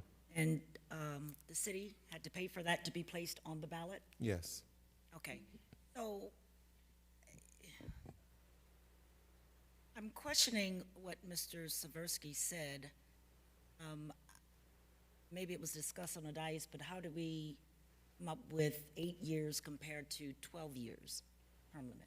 The matter has been, if I may, City Attorney, the matter has been brought before the Charter Review, Charter Amendment Committee, and they discussed it, and between their recommendation and also Mr. Berman's input on it, as well as what why it was the proposal that's before you right now, based upon those two inputs. Okay, so that's what the Charter Review Board, As well as the commission's input as well, yes. all right. Okay, thank you for now. Very good. Commissioner Fessick. Thank you. So at the last meeting, when we had this very long discussion about this, I mean, if you remember, if you've paid attention to this, it has started with staggered terms, with adding districts, it started off as something completely not what it is right now. We sort of talked it through to this at this point. It will cost, if we decide to do this, it will cost $160,000 to put on the ballot. And I brought up the last time, it failed. But I brought up last time about the issue that we all have. I think everybody's frustration that I've heard from the residents is on both sides, whichever side you're on, is a 3-3. The 3-3 fail, the 3-3 fail. And so I brought up at the last meeting, and I made a motion to see if we had the ability to either not have the mayor vote. I was very open to opportunities, or vote only in case of a tie, or remove the mayor at large position and elect from the body that is elected out of the 5 districts. Because I know what it takes to run, and Vice Mayor, you're in District 3, Mayor, you're in District 3. And given that a lot of times you're on the opposite sides of the agenda, it's almost like the people of District 3 who voted for their representative, get their vote canceled out in some way. So whether this goes on the ballot or not, I mentioned I have no problem running every 2 years, no problem. I'm not going to be a lifer. I mentioned that a long time ago. I am not somebody who's going to sit here for 20 years. I got better things to do. I got a new grandbaby. But I do want to do some good things in the city, and that does require not spending a lot of your energy sometimes trying to fend off the political climate in my case, every 6 months or 12 months, right? So I think it's worthy to let people decide, but I don't know that the cost itself to me is a little high. Mr. Berman, is there any other way, should people decide that they want to do this, they want to make a change to how we sit here as a body, or, if we want to not have a 3-3 vote, is there any other way that residents can bring something forward that wouldn't require $160,000, or that wouldn't require us to make the decision? As we previously discussed, changing the number of districts is in the city's code. We could do that, provided we have to do a study, we have the numbers, we have to meet federal guidelines to not change voting strength of various groups and things like that. But that's certainly doable. That is different than this. This only deals with the length of a term. That's it. So that has to be done through a charter change. Okay. Just as making the mayor as an independent running person had to be done. This needs to be done by the voters if you're going to change the length of terms, because that's set forth in the charter. The charter provides that we can have up to 7 districts. So, I mean, we can set the number of districts, and that's supposed to be set by ordinance. So that's something the commission has the power to do itself, provided you meet legal guidelines. Okay. Does that answer your question? Well, that really wasn't what I was asking, because my concern has always been, I've always said, you put it back in the hands of the people, right? So us deciding, I don't think we need another district. I think we sort of all decided that up here when it failed. But the question I have is, like, I've read into some alternatives, and I just want to make sure that I cross-check this with you. Could residents, if they chose to, if we choose not to spend $160,000, but if residents said, hey, it's important to us that we either want term limits or we want to not have a mayor at large anymore, could residents do something that would tell us before we put it on a referendum or put it on a ballot? Would they be able to do like a petition or something, or Survey.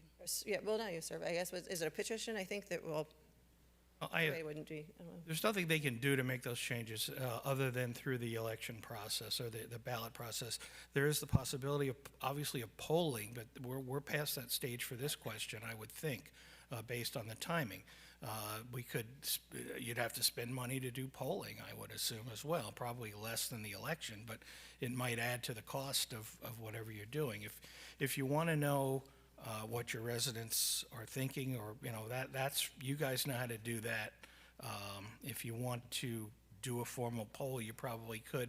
But for this question, for today, time's up. There's no time really to do a poll. Do you want to go with longer terms and term limits or not? And I think last time this was tried, a few years ago, there were no term limits, and the residents spoke and said no. I think the thought, in my listening to all the commissioners speak on this during the several meetings we've had, was, well, let's try it with some limitations, then maybe they would go for it. So again, to you. Okay. My main concern, I guess, is not necessarily the term limits. It's not necessarily the length of the term itself. My concern is back to, if we're talking about changing the charter, I think the people need the opportunity to make the decision. And I don't know that even what we have, even though it took us a long time to get here, is that. I'm all for term limits. I think that's a great idea, but I'm more for not having this 3-3 vote constantly. And so I mean, I'm going to go back to so my question is it possible via petition, if residents decided that they wanted to just all sign a petition, because we've seen how petitions have come before us before, what would the requirements be for them to make that change? Well, petition is of no legal consequence, really, other than an indication of, who you got to sign the petition. It's really somewhat, in the past, has been unreliable, but a petition will serve no legal purpose other than letting you know that there are enough people who may or may not be interested. I'm not trying to talk you out of it either, but just because people sign a petition and say, here, well, I've seen it for years. People come in, I've got a petition.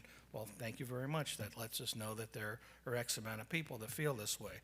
I hate to say it, but, and I'm not trying to be smart about it, that's kind of what the election is for, to gauge and, what the people want to do. Unfortunately, there is, based on the current status of the supervisor elections, there's that financial commitment that now goes with it. I think having it during the general election when there are other ballot issues, I think minimizes that cost. Or no, it no doesn't. longer. They just charge us the same no matter what Correct. now. So Yes. you can do it in November, or you can do it later on. You can have a special election, I guess. Apparently, it's the same cost. It was even more on a standalone election. You can do a mail. You can do a mail election too. That's been done, but I don't know if that's reliable either. So here's my second. I'm sorry, do you have something to say? Here's my second portion of that. At the last meeting, I mentioned that I pulled up all the voting stats. So if we're looking at this and we're going to spend $160,000, and statistically, we're going to have less than half of the city voting. So I don't know that that's worth $160,000 to statistically not have a full, active voter to participate in that choice. So that's my concern. Thank you. Very good. Further commission discussion. I've got Commissioner Segerson Eaton, followed by Vice Mayor. Thank you, Mayor. Okay, I want to reiterate my position against this. I think the 2-year terms work well for our congressional representatives and our state representatives. It is putting the most power in the people's hands to elect their representative every 2 years or as long as they choose that representative. And term limits takes away voters' ability to decide. So I've heard a couple of things here today, about transparency and putting the power in the hands of the people and let the voters decide. Well, I think we should have a workshop on this. I think we should get this out in the public eye, and we should talk to the public, get public input. How do they feel about it? Do they want to spend the additional monies, or are they satisfied with the 2-year terms? Perhaps they're satisfied with 2-year terms and they would like a term limit of 12 years or 10 years or 8 years or whatever it might be. But I really think we should workshop this. I don't think it's fair to voters to go and, I hadn't heard anything about this when they go to the November ballot. It hasn't been in the papers. It hasn't been out there on social media, in the ether. So, I'm still opposing. I do think that we should workshop this for the benefit of the public to be involved, whether or not we even need to make this, put this on the ballot, or that the public wants something like this, because this wasn't organic that came up from the public. This was something that was generated here on the dais.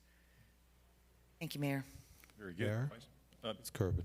Yes, Mr. Alford. Yes, I wanted to bring to everyone's attention that I received a notification from the Supervisor of Elections about a week and a half ago where he's proposing, Joe Scott is proposing to increase the rates by approximately 25% effective January 2027.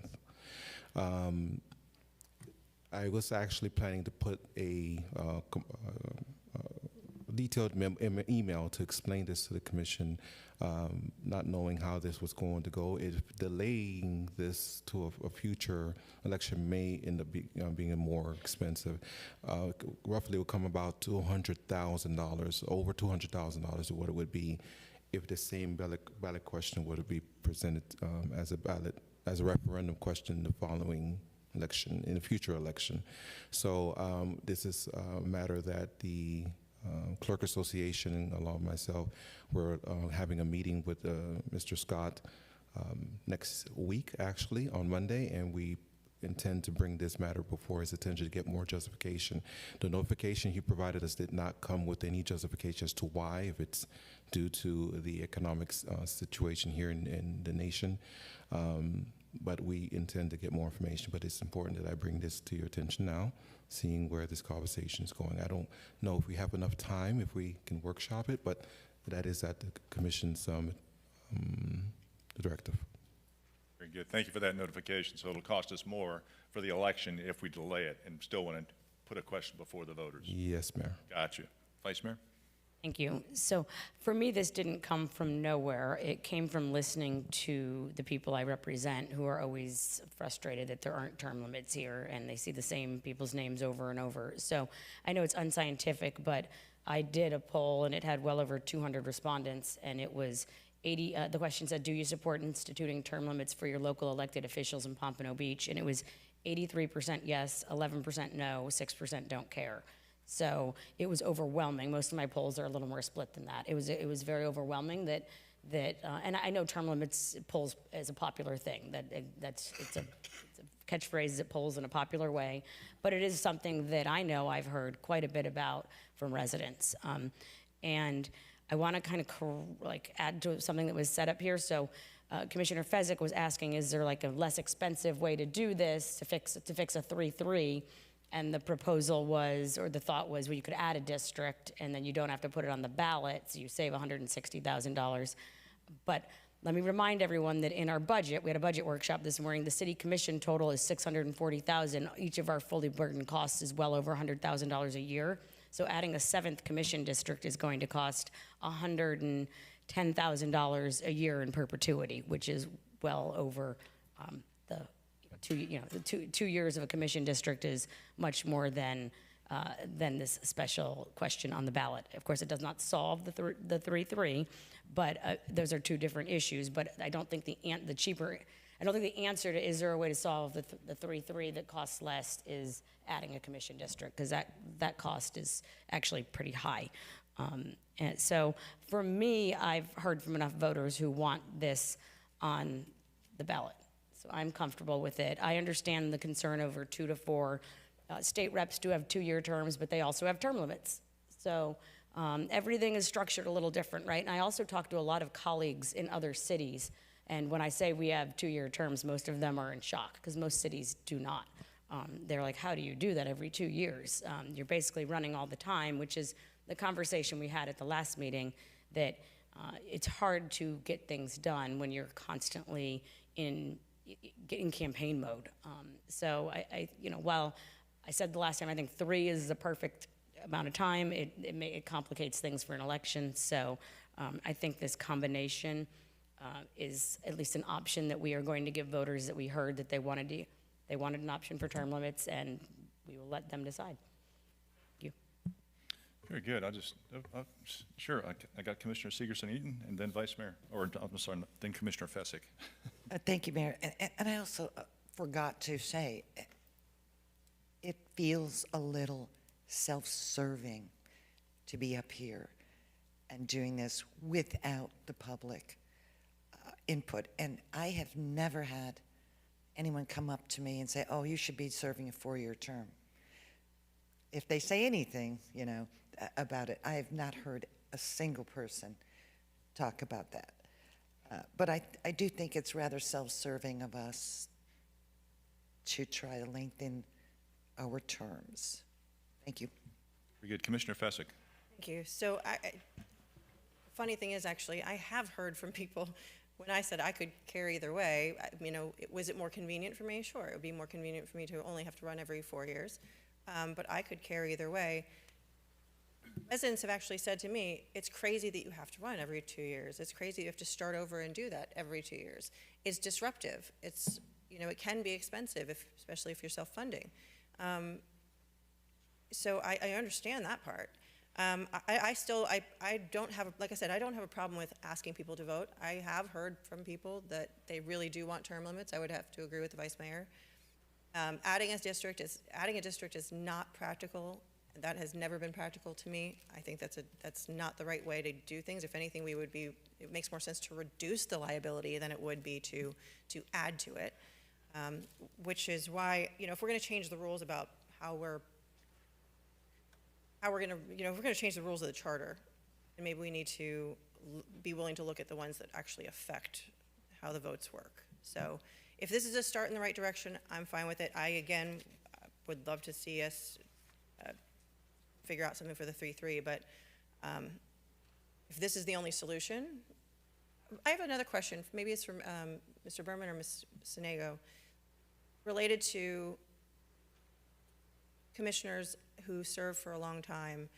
If you pay into a system, is there like some sort, I don't know how the retirement system works, but I know there's options here.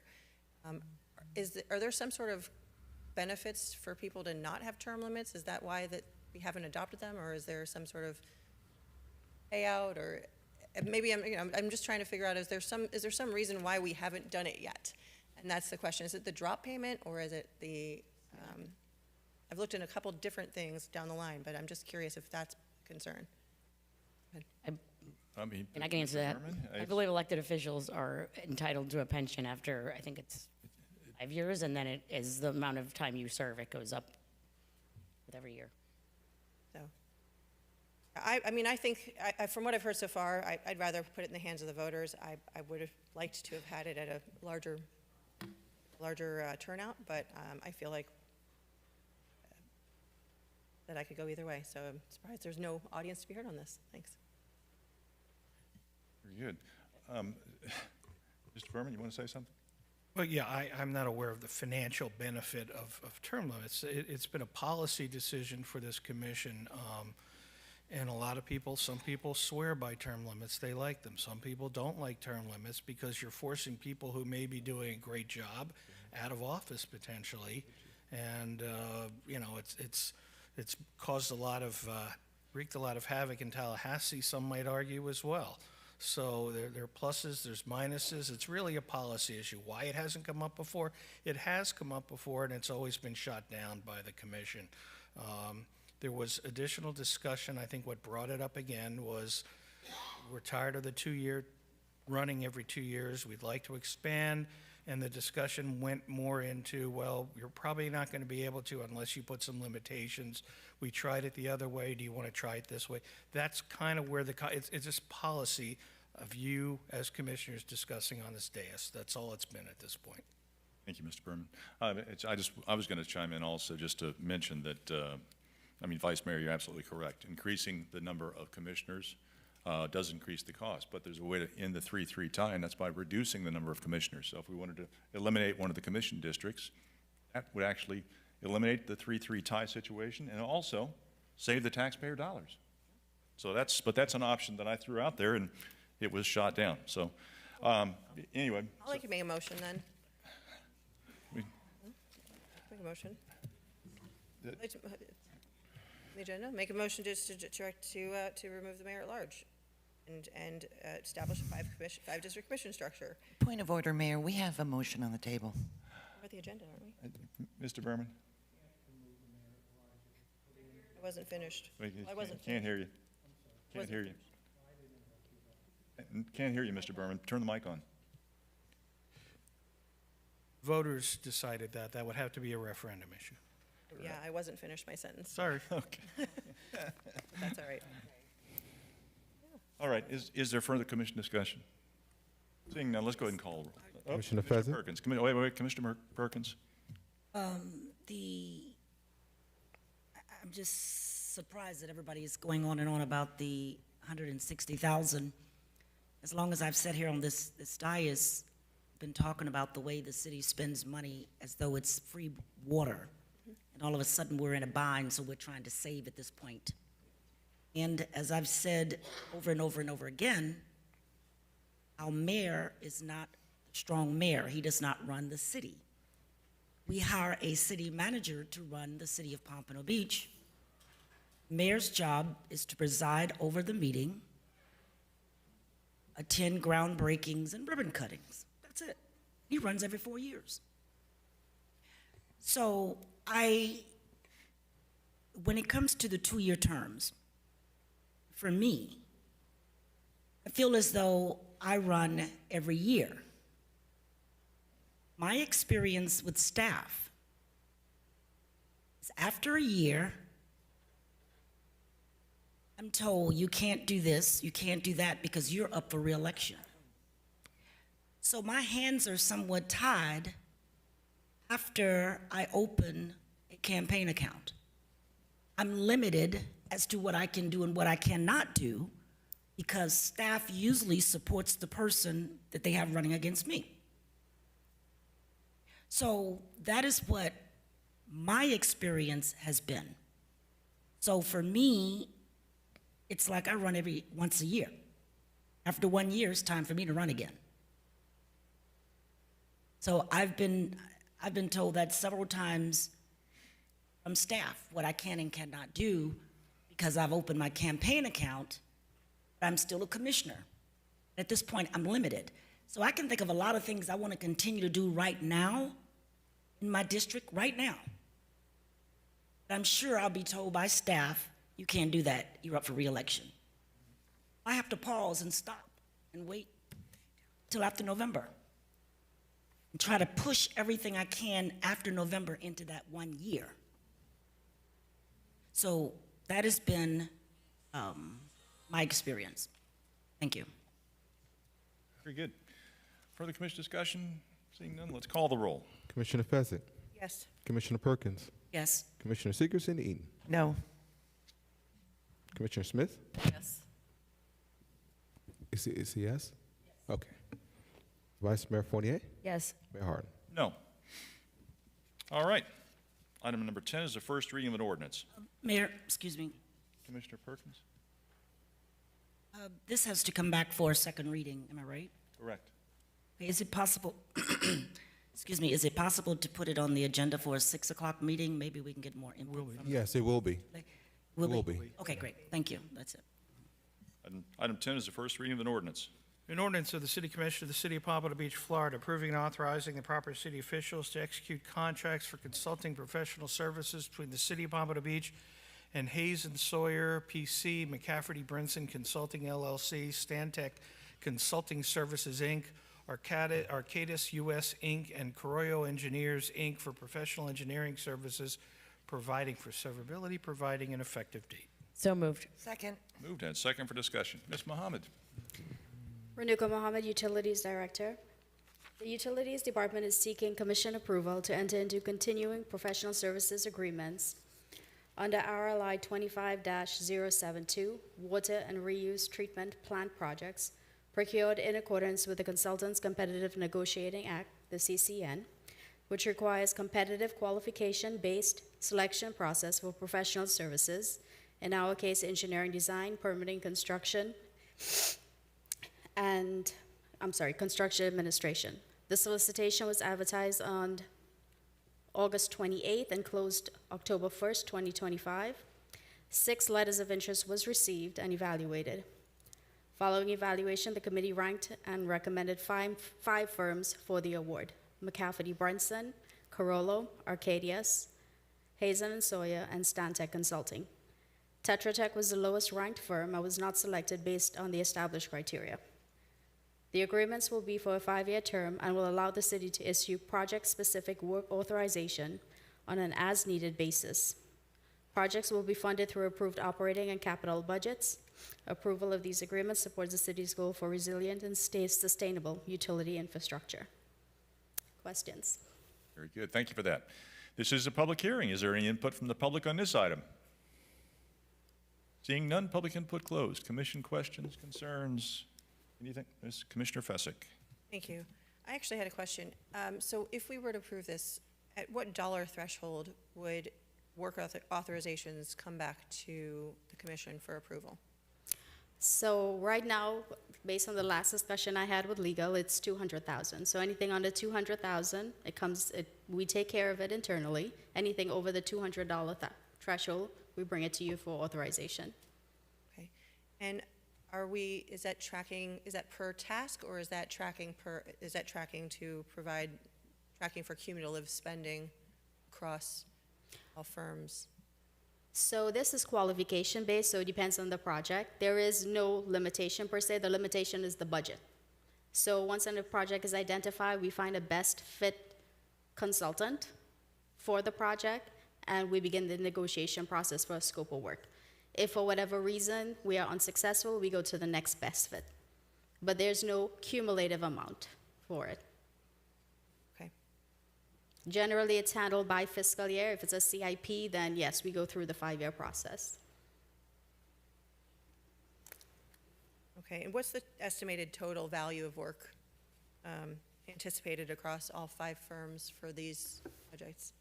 I don't have a number because, again, everything is within our budgetary limits. So whatever we get approved through our budget, whether it be our operations budget, our CIP budget, then that's the approved amount. Okay, thank you. Very good. Further commission discussion? Seeing none, let's go ahead and call the roll.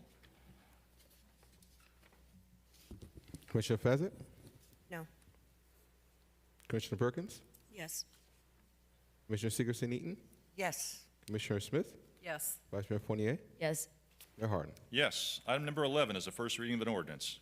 An ordinance of the City Commission of the City of Pompano Beach, Florida, approving and authorizing the proper city officials to execute continuing contracts for professional consulting services between the City of Pompano Beach and HDR Engineering, Inc., Kimley Horn and Associates, Inc., and Garver LLC to provide engineering services at the Air Park, RLI 25-031, providing for severability, providing an effective date. So moved. Second. Moved and second for discussion. Mr. Seropoulos. Good afternoon, Mayor, Commission. John Seropoulos, City Engineer. This ordinance is to approve 3 continuing contracts for Air Park consulting services between the city and HDR, Kimley Horn, and Garver. RLI number 25-031 resulted in 4 proposals, and the review panel selected the highest 3 ranked firms. There were 4 voting members on the committee, and the scoring matrix is included in your backup. The 3 proposed contracts are all the same with the exception of Exhibit C, which is the fee schedule, and the contracts will be effective for 3 years. I'd be happy to answer any questions. Thank you. Very good. This is a public hearing. Is there any input from the public on this item? Seeing none, public input closed. Commission discussion, questions, concerns. Commissioner Fezzik. I actually got some emails about this, so wanted to make sure that I noted that there's still a very large issue with our air park and how it's being operated and run, managed, and this sort of plays into that as well. I have residents that are very upset and very against this particular item simply because it has to do with the air park moving forward on things unfettered, in their opinion. This, as far as I understand it, would pretty much authorize us to move forward with a lot of the things at the air park residents are currently yelling and screaming and arguing about in general. What specific air park projects are anticipated to be assigned as tasks under these contracts in the next 12 months? We have a variety of them. I can go ahead and read a few. And it would basically come out of the Air Park Master Plan and also developed in our CIP. And keep in mind that these are on demand via work authorizations that we would also bring. We've got grant support services, airport data collection and facility inventory, aeronautical activity forecasts and demand capacity analysis, airfield modeling for capacity and delay, airport noise studies, airfield civil, electrical, mechanical engineering, taxiways, runways, environmental studies, air traffic control towers, et cetera. Okay. How are those projects being prioritized at the moment? Again, that would be our CIP manager would work with the air park director and the public works director, and it would be developed through our CIP. What is the total estimated, because I know nobody has a clue how much it could potentially cost, but what's the estimated total value of work anticipated across all firms over the life of those 5 years or the life of those contracts? I'm sorry, I don't have that information. Okay, well, do you have any idea of, like, let's say it was the airfield modeling or one of the things or on-demand services, do you have any idea how much something like that would potentially cost? No, because it's so work specific. We would develop it with the consultant and go through that scoping process. Okay. Has there been any previous work on the air park that had something similar done that we would kind of, obviously we would have to increase the dollar amount for inflation, but has there been any sort of, are we talking about $50,000? Are we talking about $750,000? Are we talking about $3 million? Are we talking about? It could vary. It could be under 75,000, it can be a $500,000 work authorization. Okay. And do those $500,000 work authorizations come to commission, or is it just, are we automatically allowing the money to be spent? Anything over 200,000 still has to come to commission for approval. Right, but is that per contract, or is that just per invoice? It's per work authorization. Okay, so I've seen how that works before, though, that I think there's an email thread for, not your department, but another one, where somebody's had a quote come out for $85,000, and after a phone call, it was to $75,000, so it didn't have to come to commission. So I have concerns with that one, especially given that residents are feeling like they're just not being heard, and they're feeling like the manager is not hearing them, neither the airport manager nor our city manager. And I really wish he was here today, because I had a lot to say to him and ask him questions about things related to this as well. But I'd like to point out that if this doesn't get approved, just so you know, for every air park project, we would have to go out to solicit, which would be a very inefficient process. We need these contracts in place to do this work. right, I think the question is that some of the residents are wondering why we're still doing some of this work. They would like to have a little bit more input in that decision-making process, where they have not had it in the past.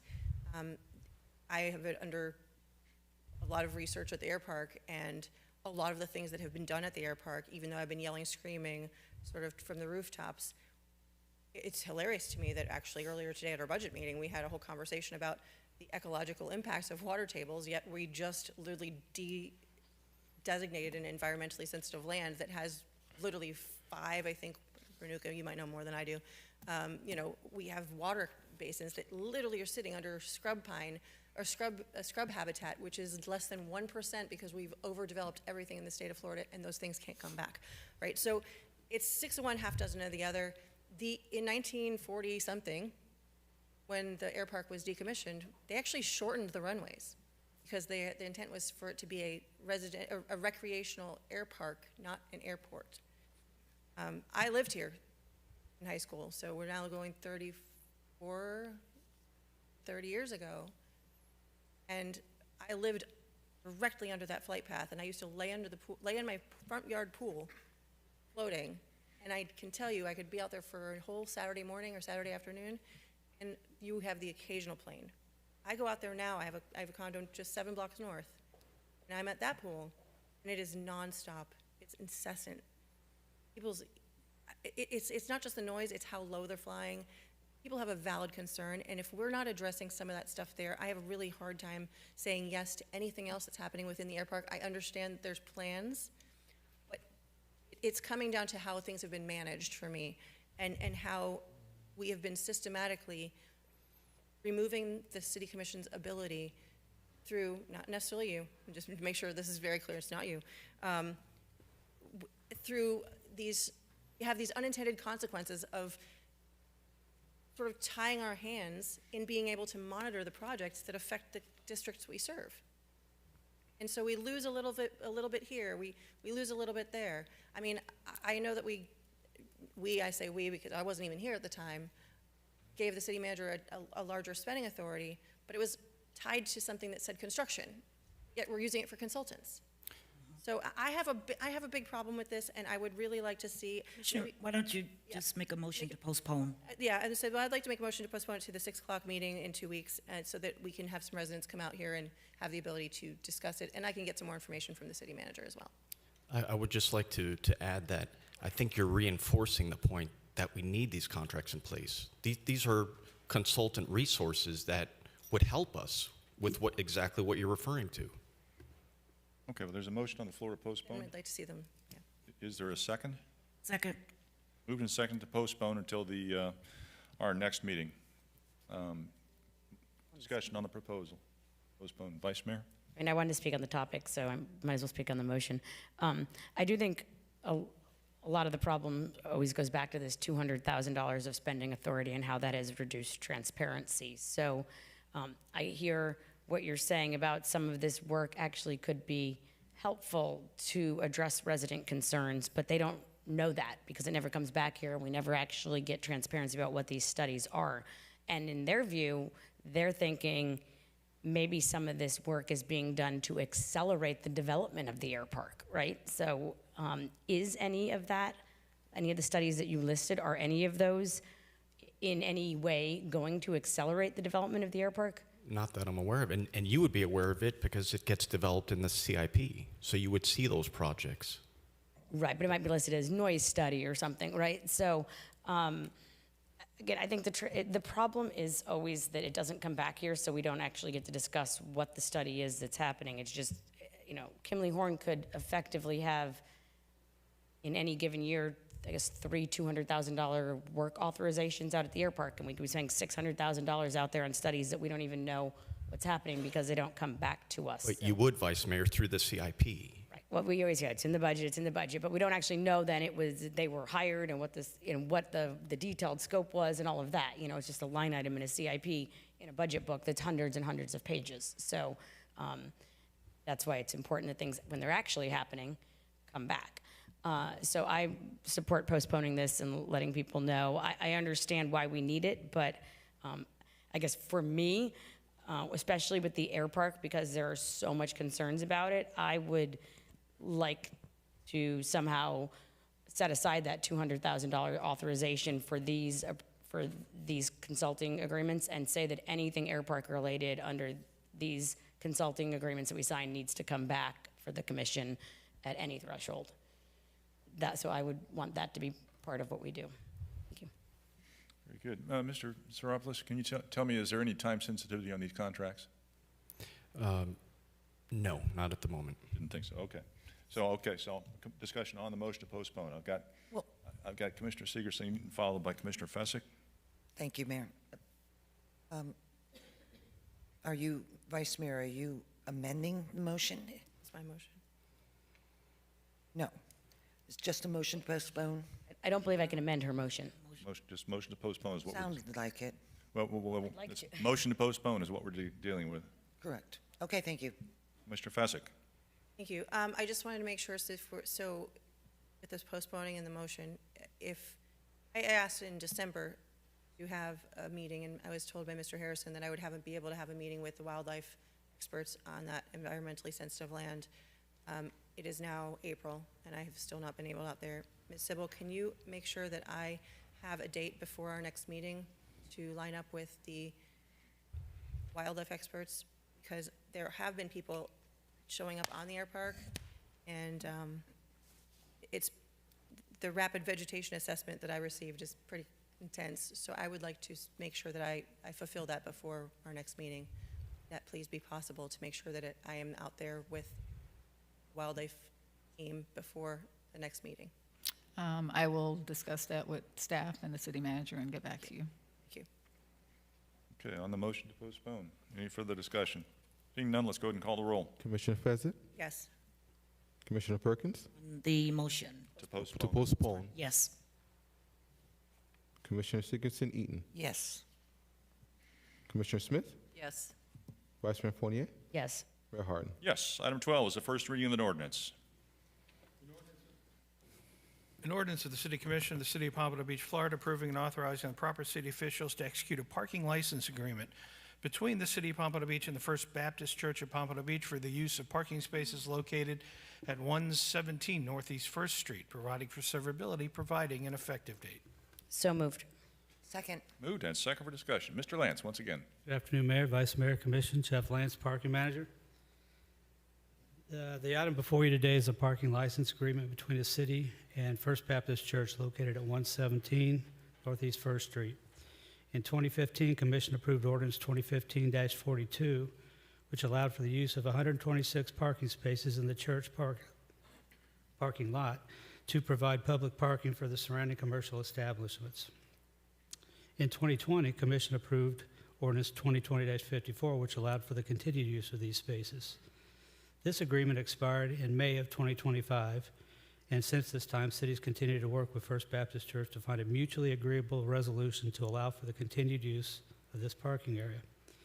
To assist with the negotiations, the city obtained an independent appraisal from Callaway and Price, which valued the market rent for these spaces at $45 per space per month. With the addition of the new businesses in Old Town since 2020, including the Vault, Soulful Steep, the South Restaurant, Old Town Untapped, and the Backyard Concert Jams, this additional parking is critical for the current use and demand as well as future demand. And it's for these reasons that staff recommends approval of this item.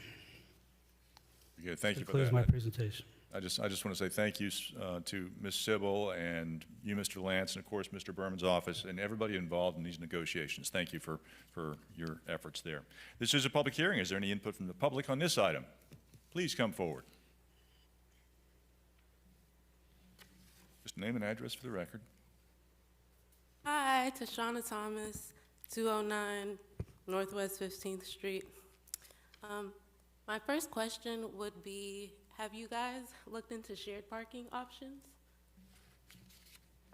Well, this is a shared parking agreement with the church. Like between all the businesses in Old Town? No, this is between us and the church. And that kind of would be my question, because I'm like, granted, everybody wants more parking, but I'm like, clearly we can't build and we have limited space. So I'm wondering why we wouldn't start coordinating more between like the businesses and the city to like start offering more parking. So, sorry, my voice is kind of gone. In terms of like, I know we have like 2 or 3 different apartment complexes. I don't believe that their parking ever actually fills all the way up, or there's probably times where the residents aren't utilizing all of it, or even with the public spaces that we have, I feel as though it'd be like a better use. You know, not knocking your plan or anything, but in terms of making more parking available and the space that we have. Yeah, that's it. Very good, thank you. Further input from the public? Seeing none, public input closed. Commission discussion. Commissioner Segerson-Eaton.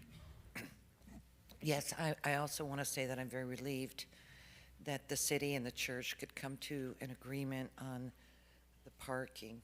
I feel that, parking arguably is the most essential element to a successful revitalization, redevelopment area. And it not only helps existing businesses, but it attracts new businesses that further help to enliven an area. And, I'm reminded that the beach parking took a long time, and there were hurdles, but we got over them, and it really created the opportunity for the beach redevelopment to be successful. And so I'd like to send my sincerest appreciation and gratitude to the First Baptist Church and all of those involved in this negotiation. It really is helping to support the renaissance of the old downtown Pompano. So that's what I wanted to say. I really do appreciate everything Baptist and everyone involved. Thank you. Very good, thank you. Further, Commissioner Fessick. Thank you. I want to just, before I go into what I was saying, Commissioner Segerson, you mentioned that parking helps grow things and all the development we have going on. Just want to point out that our city and CRA consultants were the ones who advised that we remove all the parking obligations, or a lot of parking obligations from the new development that they were creating, thereby forcing the opportunity for taxpayers to foot the bill for the parking garages that they needed to then park in areas so other people could visit when we had it before. Mayor, I must correct the record. Commissioner Segerson-Eaton. So that was, and that's actually in a memo, so, and in a vote a while back. So I have issues with this. Did we, Mr. Lance, are we utilizing the property we just bought for $5 million at all? We just finished that, more or less finished that. Well, we are not using it yet. Okay, so while I appreciate that this First Baptist Church has been very kind and very patient with city. I think at one point they said, no, they did not want to give up parking, and then they were publicly shamed, which I felt was inappropriate. Do we know, how many spaces will we have in that $5 million property? Right now, we've developed about 30 spaces. Okay. And then do we have any other property that we currently have for parking for Old Town at the moment? We, I think this year, when we took down the Barger building, we developed that lot, kind of across from the vault, and there's another grass lot down behind Pompano grocery store. Okay. Both of those have between 20 and 30 spaces. And is it full all the time, or is it just during events that we have? Mostly during events. Okay. So this would actually probably be a great opportunity for us to maybe increase our circuit ridership or encourage people to ride share if we're trying to be a walkable, bikeable, carless city. I don't know why we're spending so much money on parking. While I appreciate this, this is tied for me to a lot of other things that have been going on in the inner workings, and I'm just not. I don't know that we need it, and I'm not comfortable with just approving this right now. I'd like to see a little bit more detail. I've read through everything, probably more detail than I want to know, but I just have this. I can't put my finger on it. I just have this instinct and gut feeling that this is something that might not be for us. Thank you. Very good. I just want to set the record straight, though. For parking garages, the taxpayers aren't paying for parking garages. The parkers who park in the parking garages or who pays for those. I've got first I've got Commissioner Segerson-Eaton. You had? Yes, I wanted to as well. We have a parking enterprise fund. Yes. It's designed to reinvest in more parking, is paid for by the, and that is not an opinion, that is a fact. Thank you. Very good. Vice Mayor. Thank you. So I do think I appreciate the work that's been done here, and First Baptist coming to the table. This is 2.5 times what we were paying them under the last contract. So I know the bid ask was even bigger before, but it's still a pretty steep increase. And I share Commissioner Fezzik's concern or question that about needing parking there now, given that we took down the Barger building. There's street parking. There's the additional lot that we're adding parking. When I go over there, not during an event, I've never had a parking issue. The parking issues seem to be very event-based, untapped.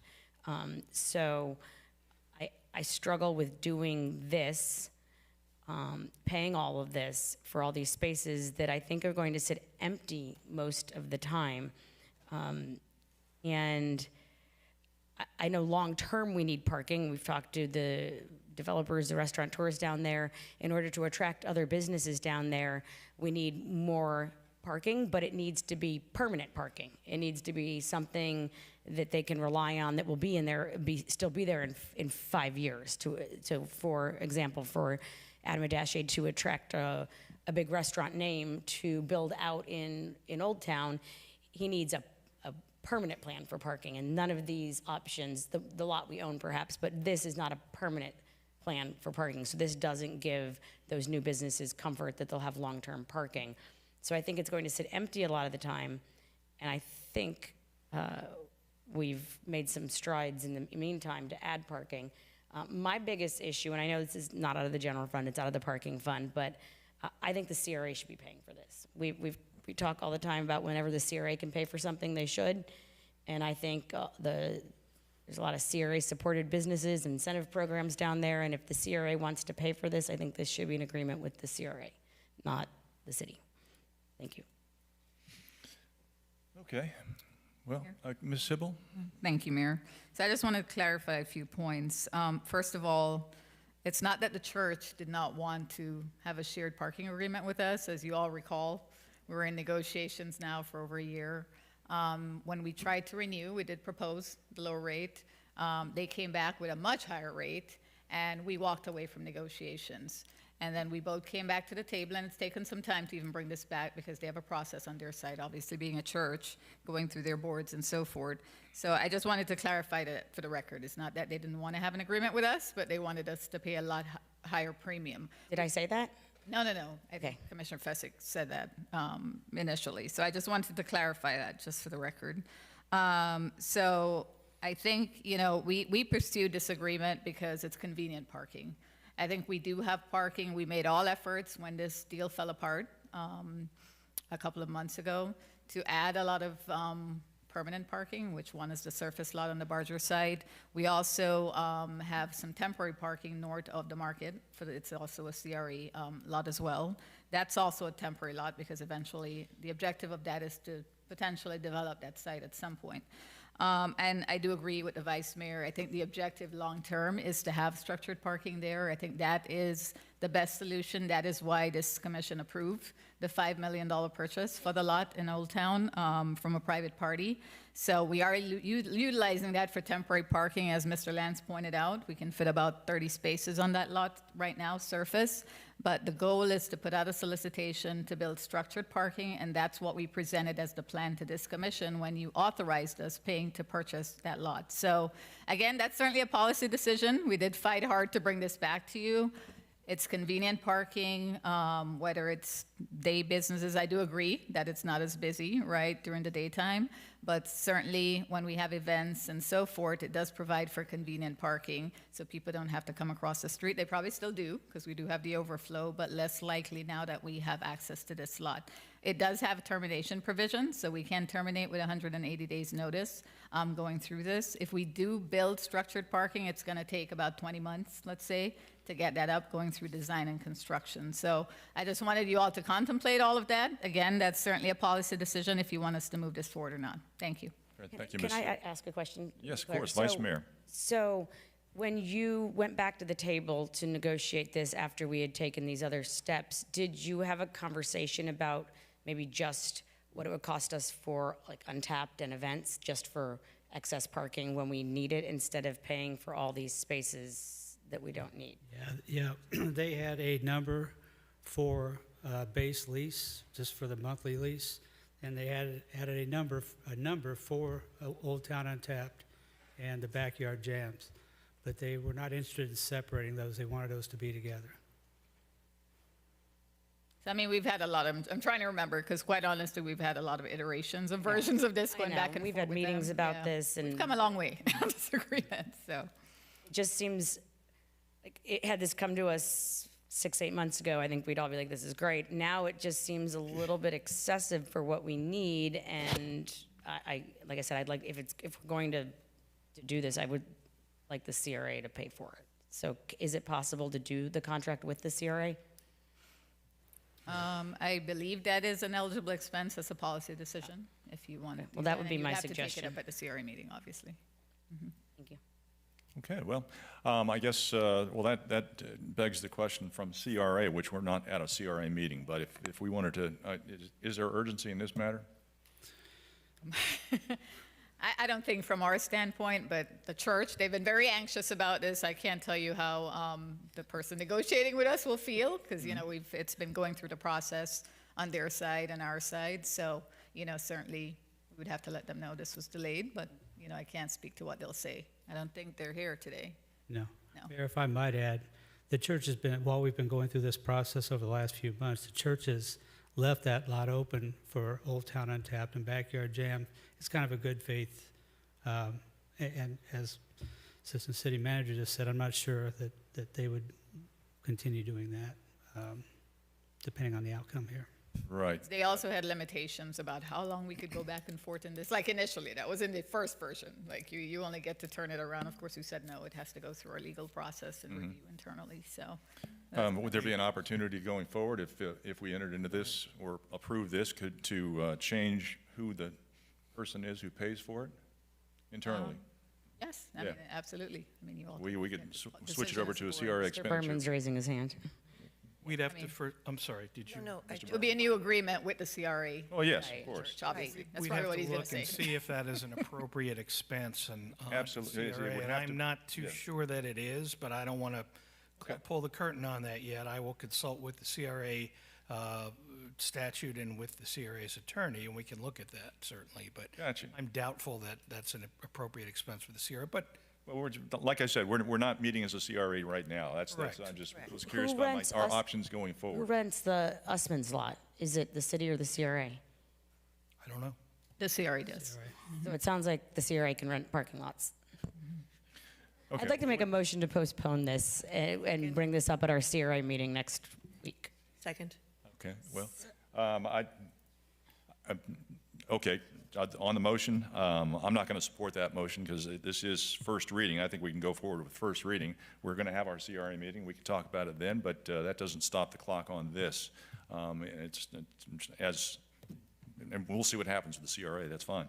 But I'm not going to support postponing this. I think we can move forward with this on first reading, and we can make decisions at the CRA meeting / future city commission meeting on what we actually want to wind up doing. That's my position. But I've got Commissioner Seegers and Eaton, then I've got Commissioner Smith. Agree. I mean, if the CRA could pay for it, great. I do feel like we need the parking down there for the events. They've given us the use of the entire lot, the extra 143 spaces for 2 events per month at no charge.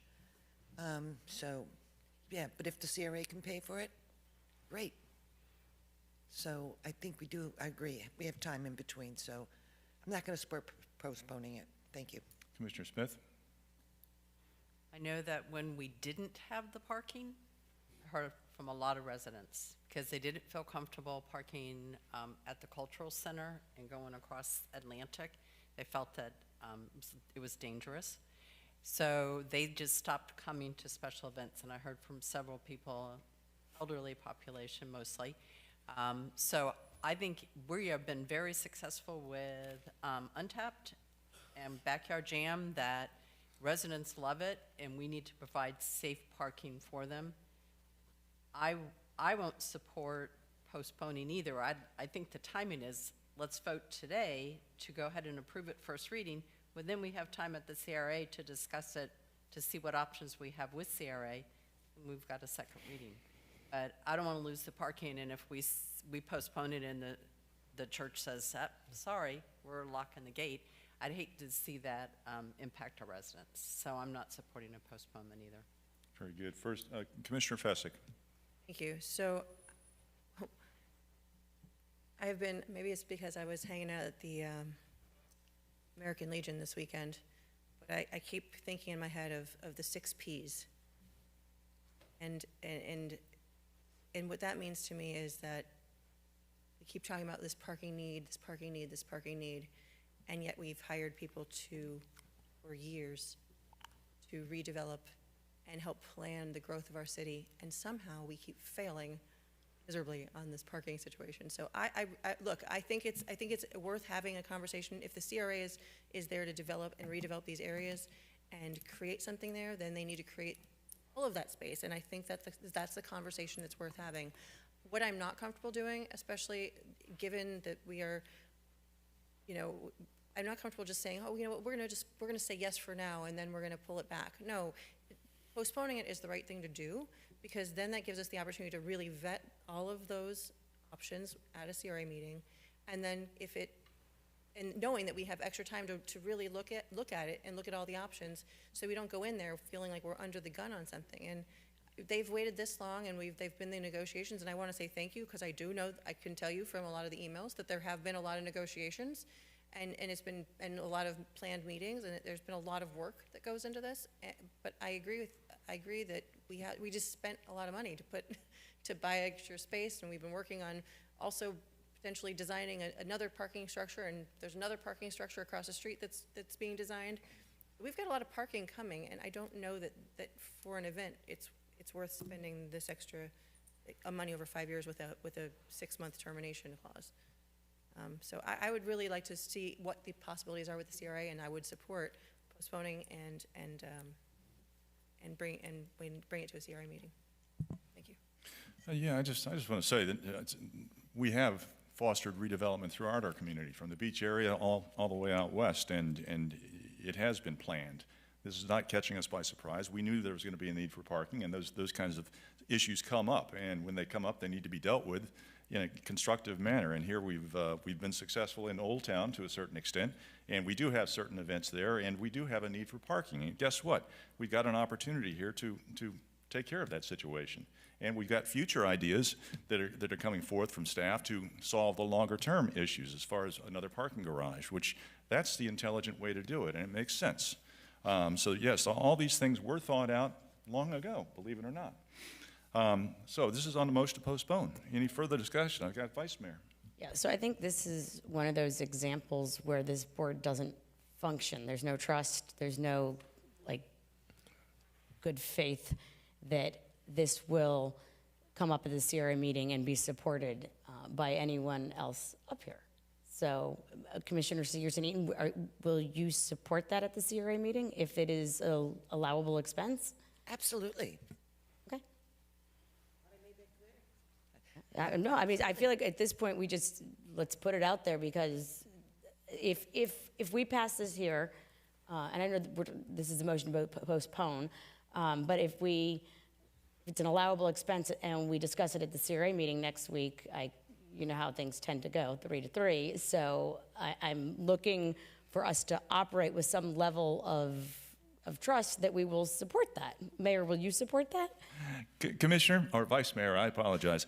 Just let me tell you, you've got an opportunity, if things aren't to your liking on second reading, to vote I'm no well on aware. this. I am well aware of what I Thank have. you. Yeah. I asked a question, though. Will you support it if it is an allowable expense for the CRA? I'll take a look at it. I look at everything with a very critical eye, believe it or not. Thank you. Okay, thank you. Mayor? Commissioner Perkins. My concern is the 5 years. And my concern is the negotiation. I'm not a mathematician. I'm not good at math anyway, but my numbers show we will be paying them for 143 parking spaces, $11,760 a year. And I think that's a bit much, but one thing I can say, Mayor, I'm happy to hear you elaborate on at least one item on the agenda, because you usually sit in the meetings and just say nothing the entire meeting, but I can tell when you feel strongly about something because you give your opinion, which is rare. But I know that this is something that you're strongly supporting. My question to Vice Mayor, when you say you want this expense to come from CRA, are you saying the Northwest CRA or the East CRA, or? This lot is located in the Northwest CRA. Like Okay. South, Vault, all those businesses in Old Town that are supported by the CRA. Well, the majority of CRA money has been spent in that area and not in the areas where it should have been spent. I agree with you. I would not support this being the expense coming from the CRA. I'm just concerned because I know the history of this church, know the connections with the church and CRA, and everybody else knows that too, but we're talking about it in a roundabout way. And then I heard Sybil say that the church is very anxious to get this over with. With this type of money, I would be too. Certainly I would be too, so. But no, I'm not going to support this, but I do feel that we do need adequate parking, but I just think the amount is too high, and I do not agree with the 5-year contract as well. Thank you. Can I clarify the calculation? Well, yeah, but just to make sure we're all clear. Right, so we're actually paying $40. Wait, Oh, you want just me to make wait? sure we're Okay, all sorry. clear, we are talking about the motion to postpone first. Yes. Then we'll come back to the actual item. But yeah, Ms. Sybil, you want to go ahead and clarify? So we did have an appraisal done, which came out at $45 a space, the appraisal that we had professionally done. What the church proposed is $40 a space for the 126 spaces that are closest to the businesses that we have access to pretty much all of the time, except for if they have Easter service, Christmas service, et cetera. The 143 spaces, which were to the east lots, let's call them that, those they're offering for free, but we're limited to 2 events per month. So Untapped and Backyard limited? Jam. Right, 2 events per month, which is pretty much what we do now. 2 events per month, they limit that, but that they're allowing us access to for free for those additional lots to the east. So, and then we do pay for landscaping, which we always have, and we've capped that at a certain amount per month. So that's how we get the calculation. So it's really access to 269 spaces, but 143 are for special events. Okay. All right, thank you for explaining that. So this, on the motion to postpone, we're still on motion to postpone. Any further questions on that? Okay, let's go ahead and call the roll on the motion to postpone. Commissioner Fezzik, Yes. Commissioner Perkins, No? Commissioner Sigerson Eaton, No. Commissioner Smith, No. Vice Mayor Fournier, Yes. Mayor Harden. No. Now we're back on the actual item. Any discussion on the actual item? Let's vote. Seeing none? Well, I'll just say that, I mean, we do have a parking issue down there, and I do support this moving forward. As far as the issues with the long-term consequences of it, what, did you say it's a 180-day opt-out for us? Yes. Yes, it is. The previous agreement was 90 days, which we thought was really short, just for us to make plans. So we did negotiate that up to 180 days. So within 6 months, we could be out of this contract if things changed, if we built a parking garage or whatever else happened. Okay. So it's not, even though it says it's a 5-year agreement, but still, and either party can get out in 180 days, is that it? That is correct, yes. Okay. So it puts us at somewhat of a risk also in case they decided to yank the parking. Commissioner Sigerson Eaton. Thank you. And I also wanted to add one thing, an observation. Friday, Saturday nights, the vault is generally full. South is doing great. The outdoor bar in the alley that's part of the vault is full. And when you have the valet, and even if there were one more restaurant to open up, or if someone is having a function at Old Town Square in their party room, that parking, it gets very crowded. Those spots are being used, especially on Friday and Saturday nights. So that's all I just wanted to add. I also wonder, like, okay, well, we're not in a CRA meeting, but I just wonder how many yes votes we would get, or whether it'd be a 3-3 split on whether we want to get a bond for the parking garage down there. We could get built very quickly, but it would take this CRA board to vote in favor of doing that. I just hope we all ask ourselves whether we would like to do that. Thank you. Very good. Further discussion on? Yes. Commissioner Perkins? I've always said that we have a very smart staff, and they think ahead in the future. And I'm sure staff was aware that when we decided to bring in all of these restaurants in the area and businesses, that parking would be needed. So this is not something that just came up yesterday that we were going to need this parking. I'm sure it was considered that church have parking, they have parking that we can use. So usually staff, from my experience, always have a long-term plan. And I know for a fact that they knew we were going to need more parking somewhere down the road if you're bringing in all these businesses. So I just don't think that this is, for me, part of the plan. Thank you. Question. Yes, Commissioner Fezzik.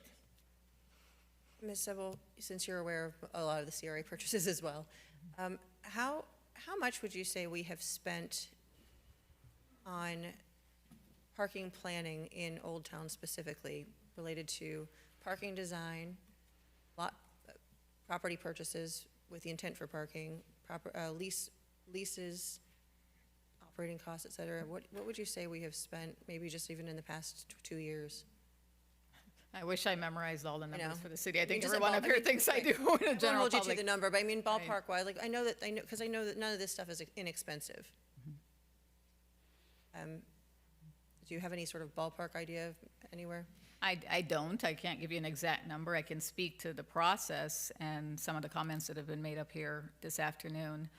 Relative to planning, Commissioner Perkins is absolutely right. We do plan. Obviously, the optimal approach for us is site control, always, because it gives us the ability to control our own destiny.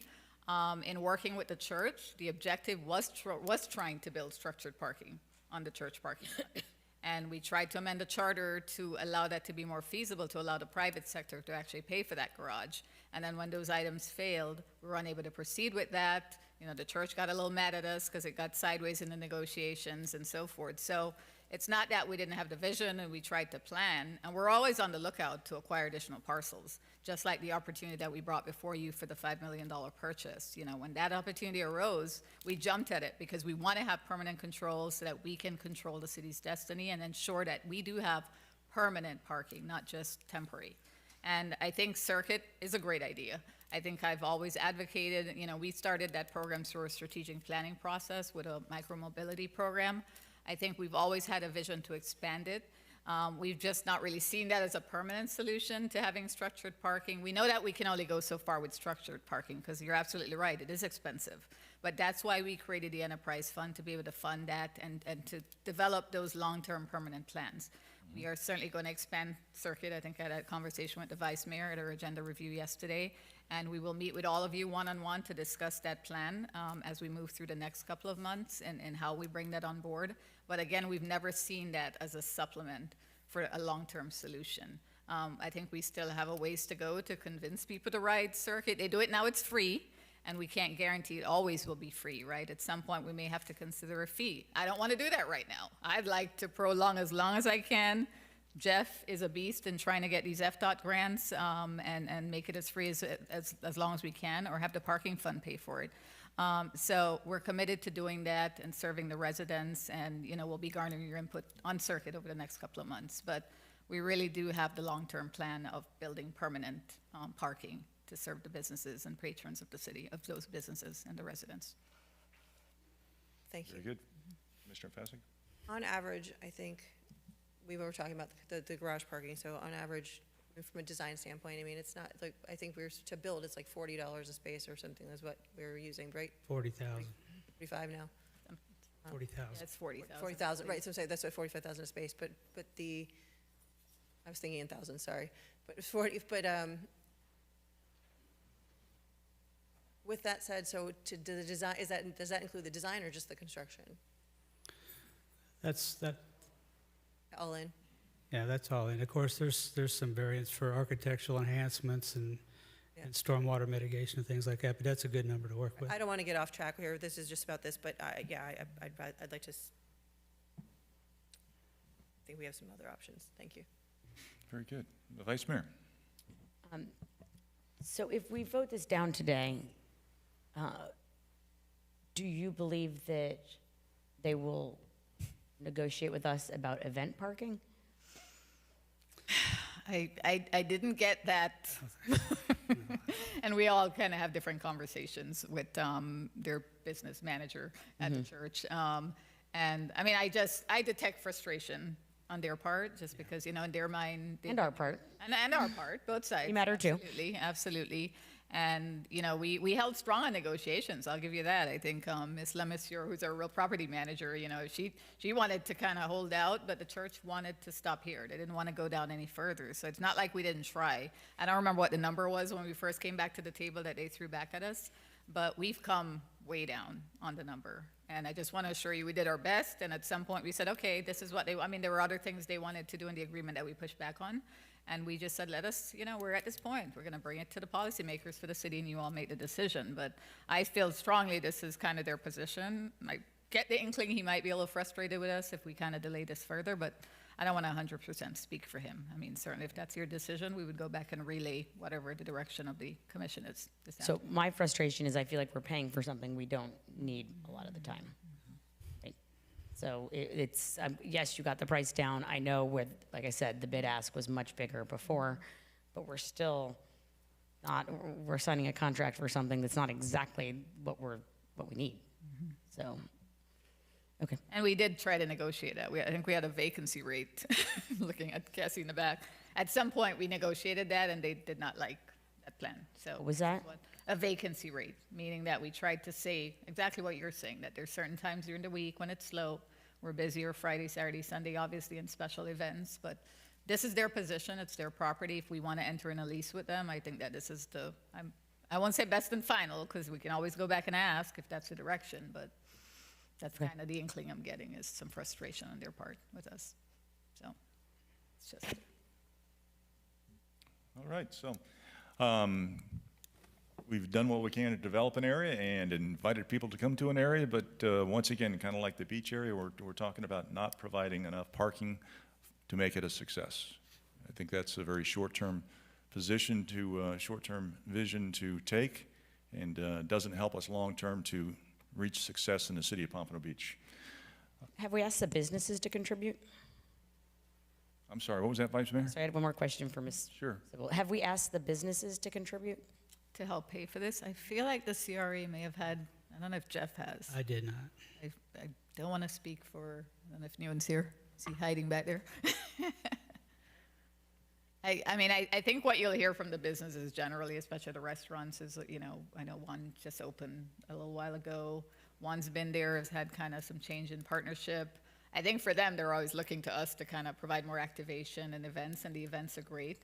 I think for them, they want more pedestrian traffic just to make it more lively for them. So I'm going to infer that we might get pushback, but I'll turn it over to Mr. Tran, who has. Right, so I guess the mayor asserted that we're not supporting the businesses appropriately. So if we found all this parking and they need it, I would think they'd be willing to contribute something.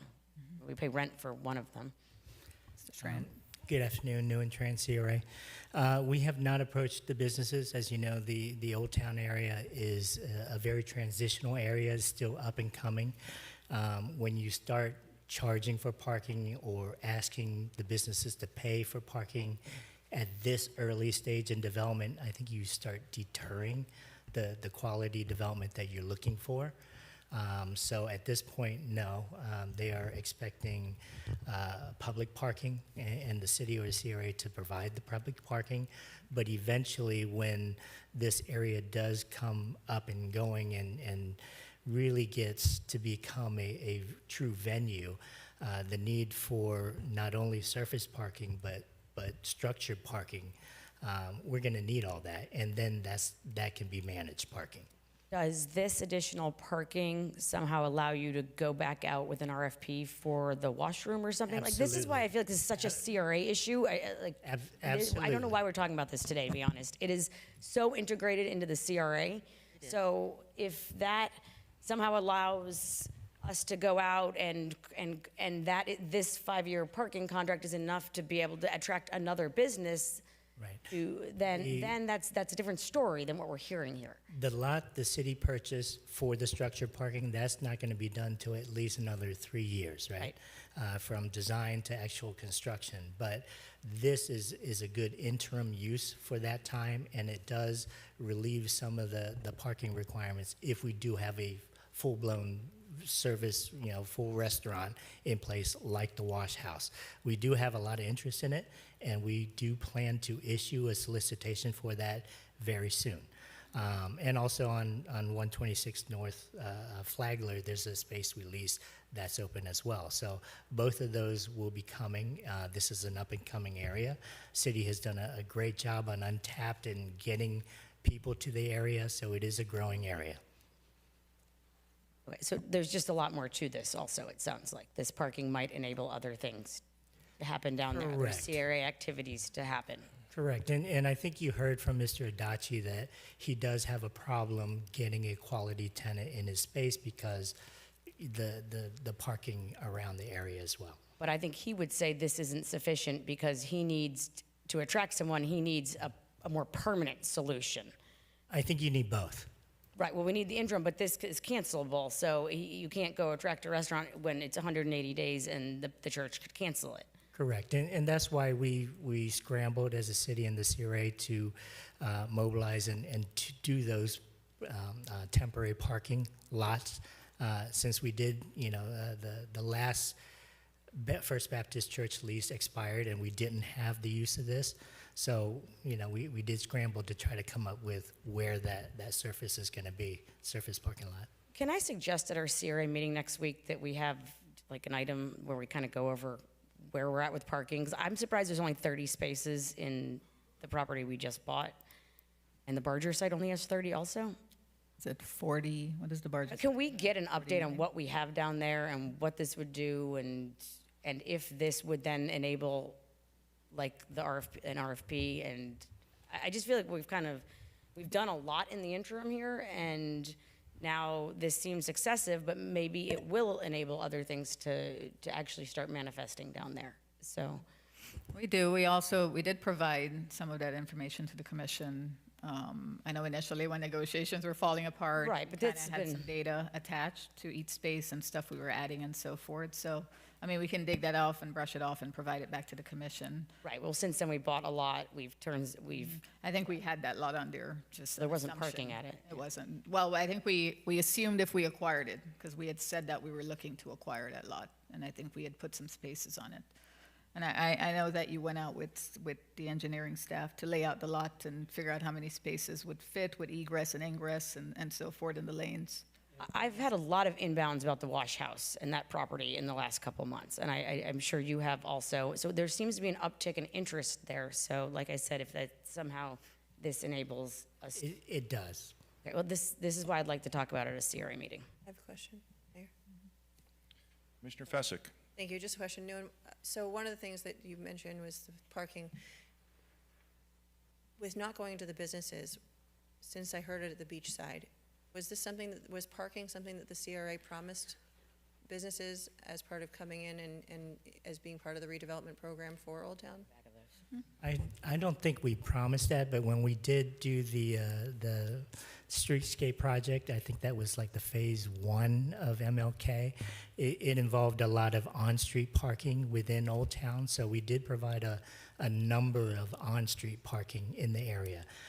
We have identified a lot of other lots that could become garages. The one that the city bought was early on in the discussion with, I believe it was First Christ Church, way back when, where we were interested in that lot as well, because that was in this CRA. So yes, we do have long-term ideas of where parking should be. And the second thing is that the CRA seems to have this now, like I mentioned before, the 6 Ps, and I'm just kind of keep going back to it. I can hear my grandfather in my ear, Navy captain, like literally yelling in my ear, 6 Ps. So the issue I have with this is the CRA gets 95% of the tax increment funding in the Northwest CRA in the areas that they're developing, and yet, but it keeps coming back to the city to shoulder the cost for the parking. So I think if I would like to ask you also if it's possible, if we're going to be talking about parking, I'd like to talk about that as well and how we can maybe change some of the plans or the concept with the CRA in that we continue to create this deficit of parking with redevelopment projects. Then the city is forced to fund, even if it's through a parking, and it still doesn't matter. We still have to fund the project. And that's not an equal share here. We're also doing the landscaping once it gets turned over. There's not an equal share of the work. I feel like, it's that story with the hen with making the bread. That's what it feels like. I think it's two different missions, right, between the city and the CRA. The CRA is your redevelopment tool to get things up and going, not your maintenance tool.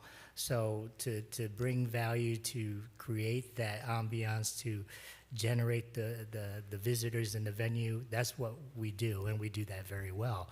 As you recall, Untapped used to be CRA until the statutes changed. But, that's our goal, is to transition a very transitional area into a perceived safe area and an area of opportunity for investment. So we spent quite a lot of money on the CRA side over the years to develop this. So I don't necessarily agree with you on how much we spent in the past compared to what the city's spending. We've done quite a lot of spending as a CRA. Very good. I know, thank you.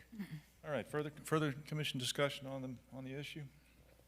Seeing none, let's go ahead and call the roll on the item. Commissioner Fezzik? No.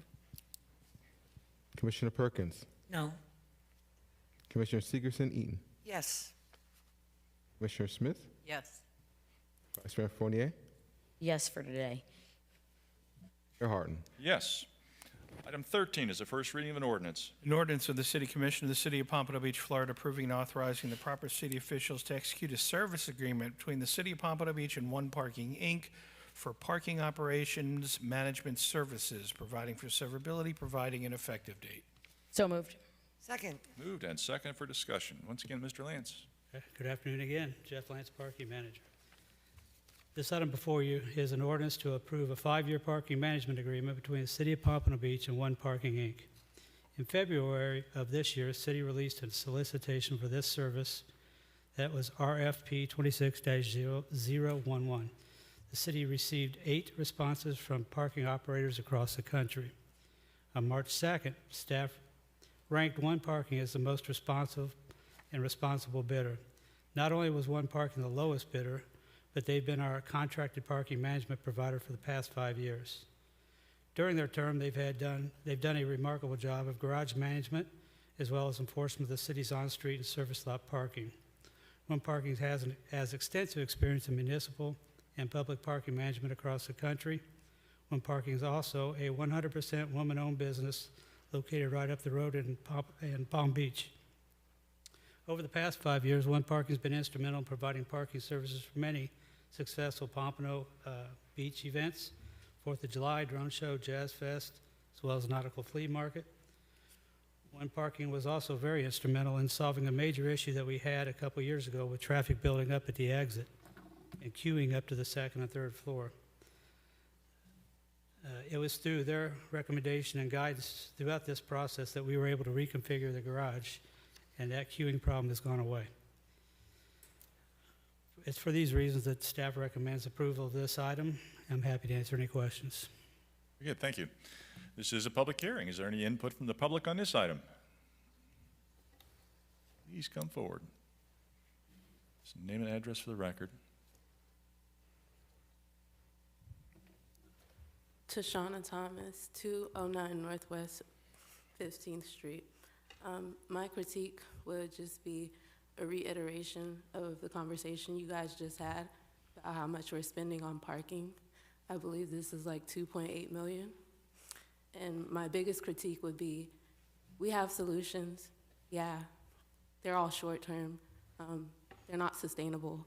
So we spend all this money on parking, we built more parking, and then that's gonna cause more traffic in Allison's district, right? Over by the roundabout, right? So then what's gonna be our plan for that? Spend more money? And then even in terms of like management and stuff, sorry. She brought up the circuit. The circuit is actually a really good resource. I would like to see it expand because this is part of the long-term solutions. Granted, creating our own bus thing would be its own thing, but in terms of like actually clearing up traffic, moving people efficiently through the city, not having traffic piling up and stuff like that, I feel as though these are actual solutions that we should be looking into and spending money on versus, you know, doubling down on all this parking infrastructure. And I also would like to say I'm not anti-car or I'm not anti, you know, development. I just feel as though in terms of when we are looking and investing in long-term solutions, like I said, circuits. Of course, people are going to want to park. We do have to charge, especially in certain cases. But yes, just in terms of efficiently moving people through the city, I would like to see our circuit program expanded. I would probably like to see if we can actually get other programs or grants going where we could offer people like actual free rides to certain events through the Broward County public transit system and stuff like that. And I just feel as though if like a little bit of sorry, if a little bit of that money could go towards some of those solutions, we probably start to see more things like move and pick up. And then we also wouldn't be having so much demand for parking as well. And then we also wouldn't have so much backflow of traffic. That's it. Thank you very much. Appreciate it. Further input from the public? Seeing none, public input closed. Commission discussion, questions, concerns? Seeing none, let's go ahead and call the roll. Commissioner Pheasant, Yes. Commissioner Perkins, Yes. Commissioner Sigerson Eaton, Yes. Commissioner Smith, Yes. Vice Mayor Fournier, Yes. Mayor Harden. Yes. Item 14 is consideration.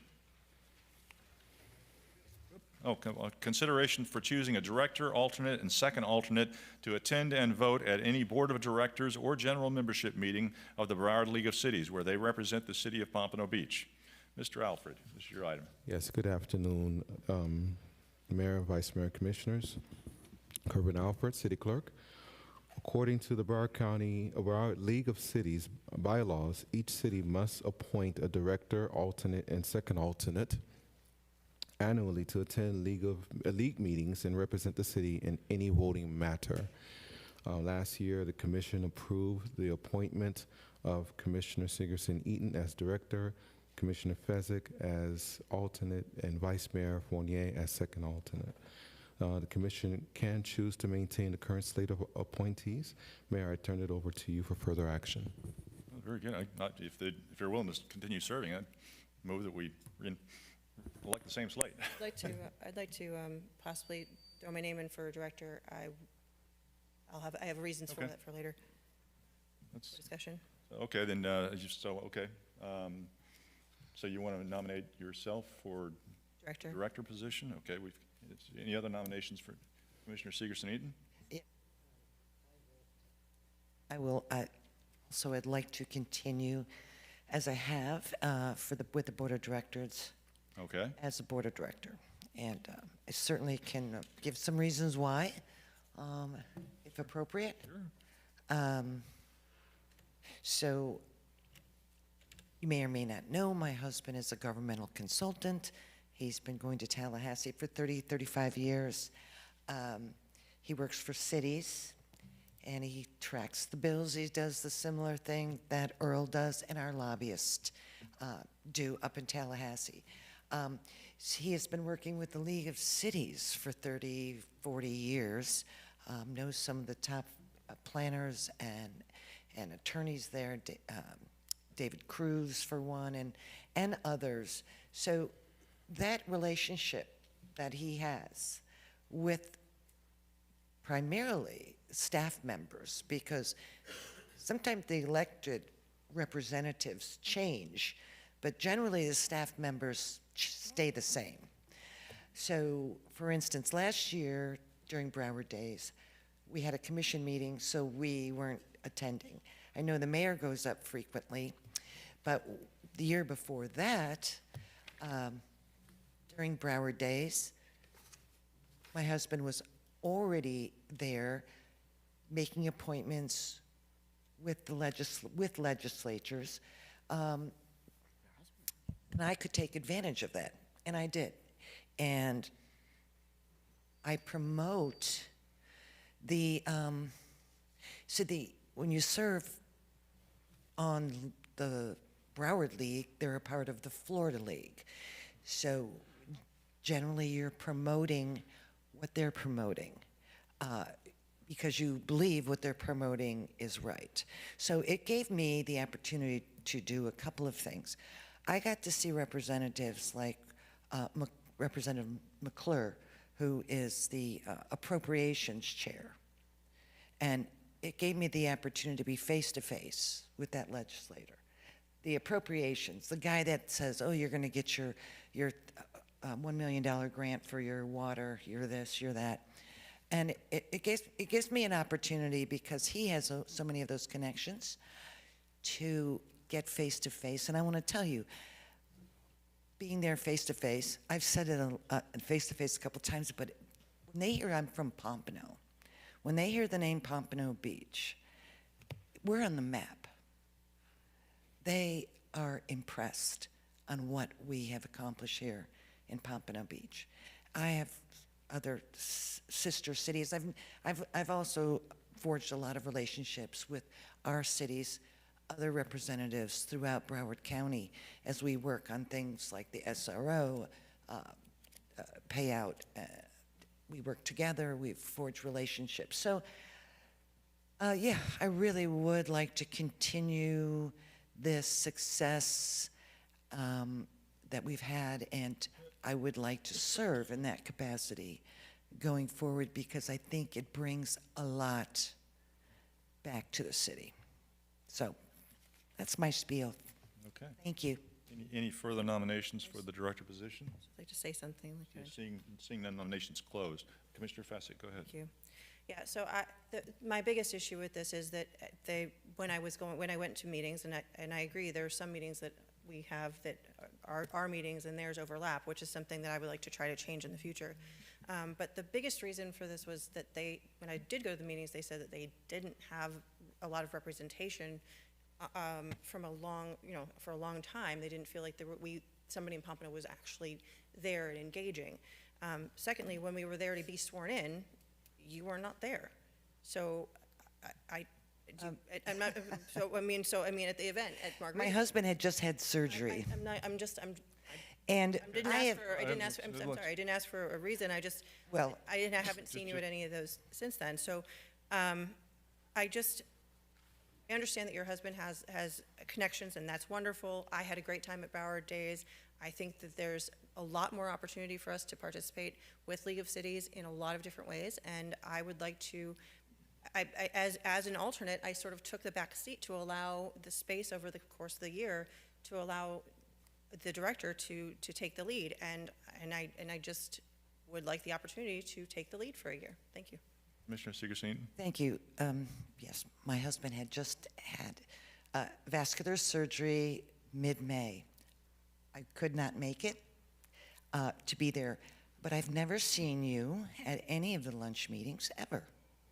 So I don't know what you're talking about when you say you see the attendance record. And prior to that, I attended almost every meeting except for in January. And I've never seen you at a meeting. So I don't know what you're talking about that I'm not there. I think that I think that you need to focus on what's real and not what you see, because Okay, let's. I have not missed any meetings. It's in the backup. Okay. Mr. Fessig. I'm not trying. I wasn't trying to be argumentative. I was actually trying to.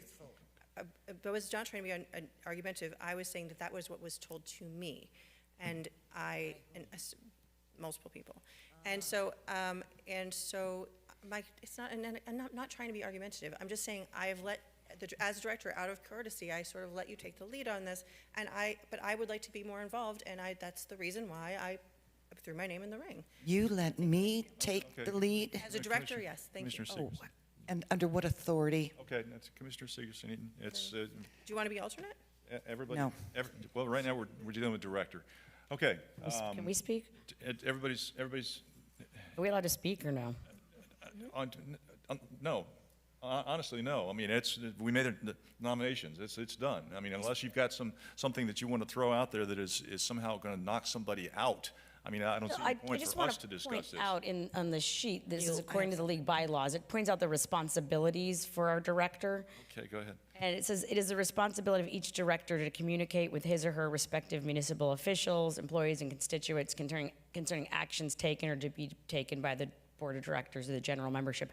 I've never heard an update during a report on what's going on at Broward League of Cities from our current director. Thank you. Okay, Commissioner Perkins. Same here. When we choose a director, I expect the director to come back to us and give us a little update here and there, or every now and then. And I don't ever remember receiving an update. How long have you been the director of the Broward League of Cities? Since I was elected, 2018, the first time it came up, that would have been in April. Okay. So how often do you all meet, Broward League of Cities? Once a month. Twice a month. Once a month. Once a month. And what we do is follow legislation. Okay. And for instance, I'll give you an example. we follow CRAs. And a couple of years ago, as you know, CRAs came under attack from the legislature. The Florida League of Cities advocated very strongly to continue with CRAs. Now, we've had commissioners up here who want to eliminate CRAs. So therefore, your feelings, your point of view wouldn't be the same as the Florida League. So how could you serve on a body who has positions that you don't agree with? And as far as updates go, Earl sends out during session weekly updates. Yeah, he does. Okay. Well, I understand what you're saying, but I think it's important, just as I was stating to the mayor, I think it was the last meeting, being on the MPO committee or board, we expect to get an update from time to time if you are a representative of this board or of the city.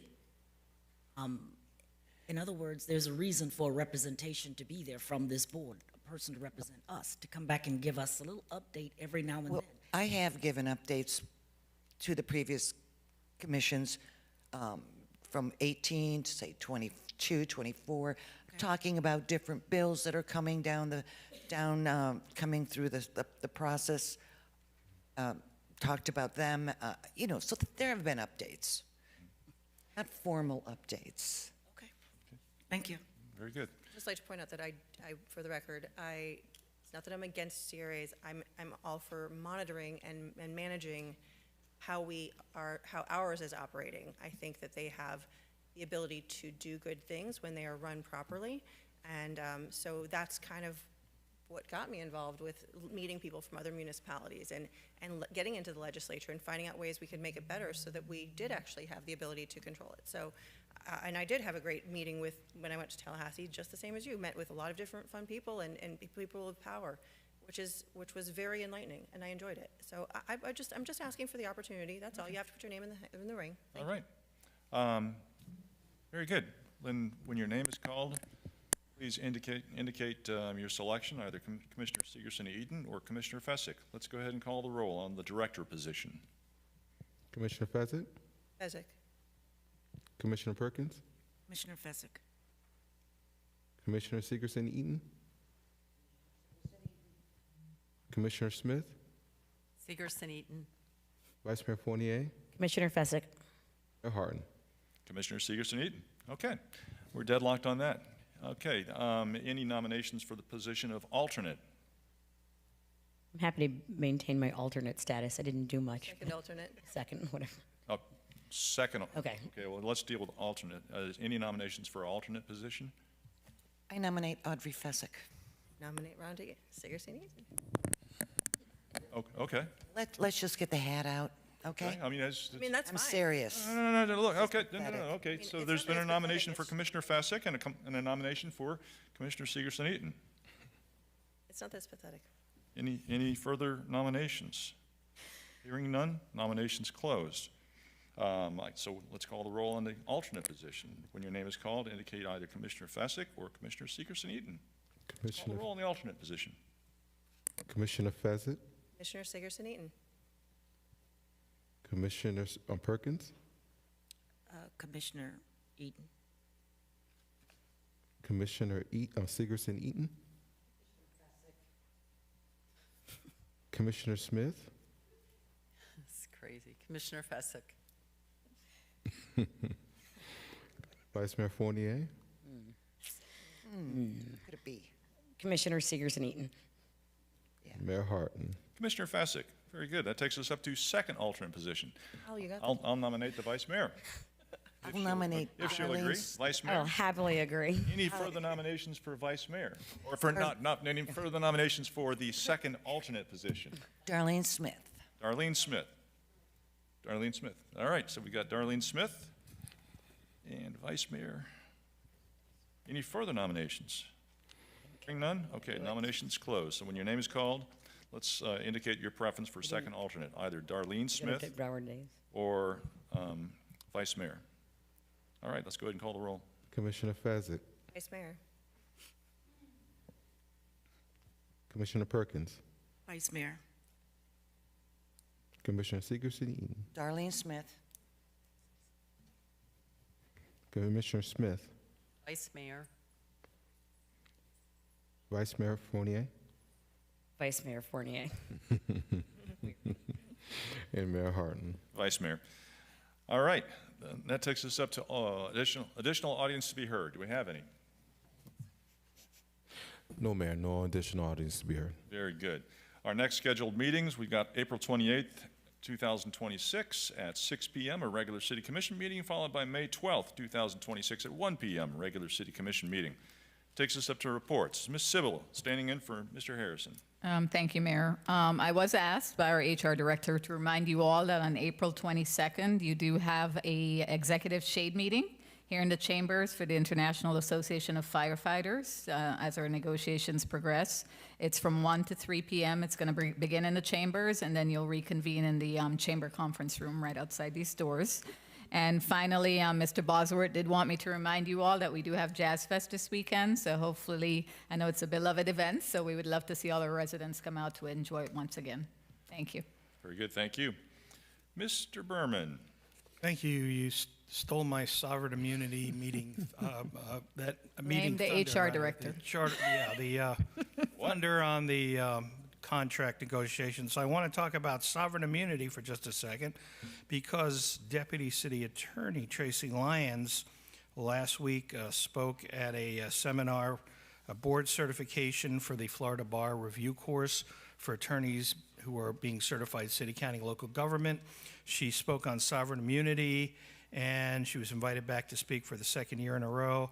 So it certainly benefits the city and my office to have someone out there speaking to attorneys statewide on the topic and such an important issue.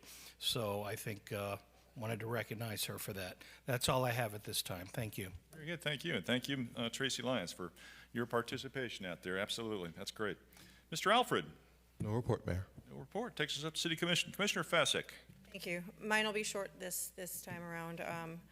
I do have a concern. I want to bring it up because it's been something that's seeming to repeat.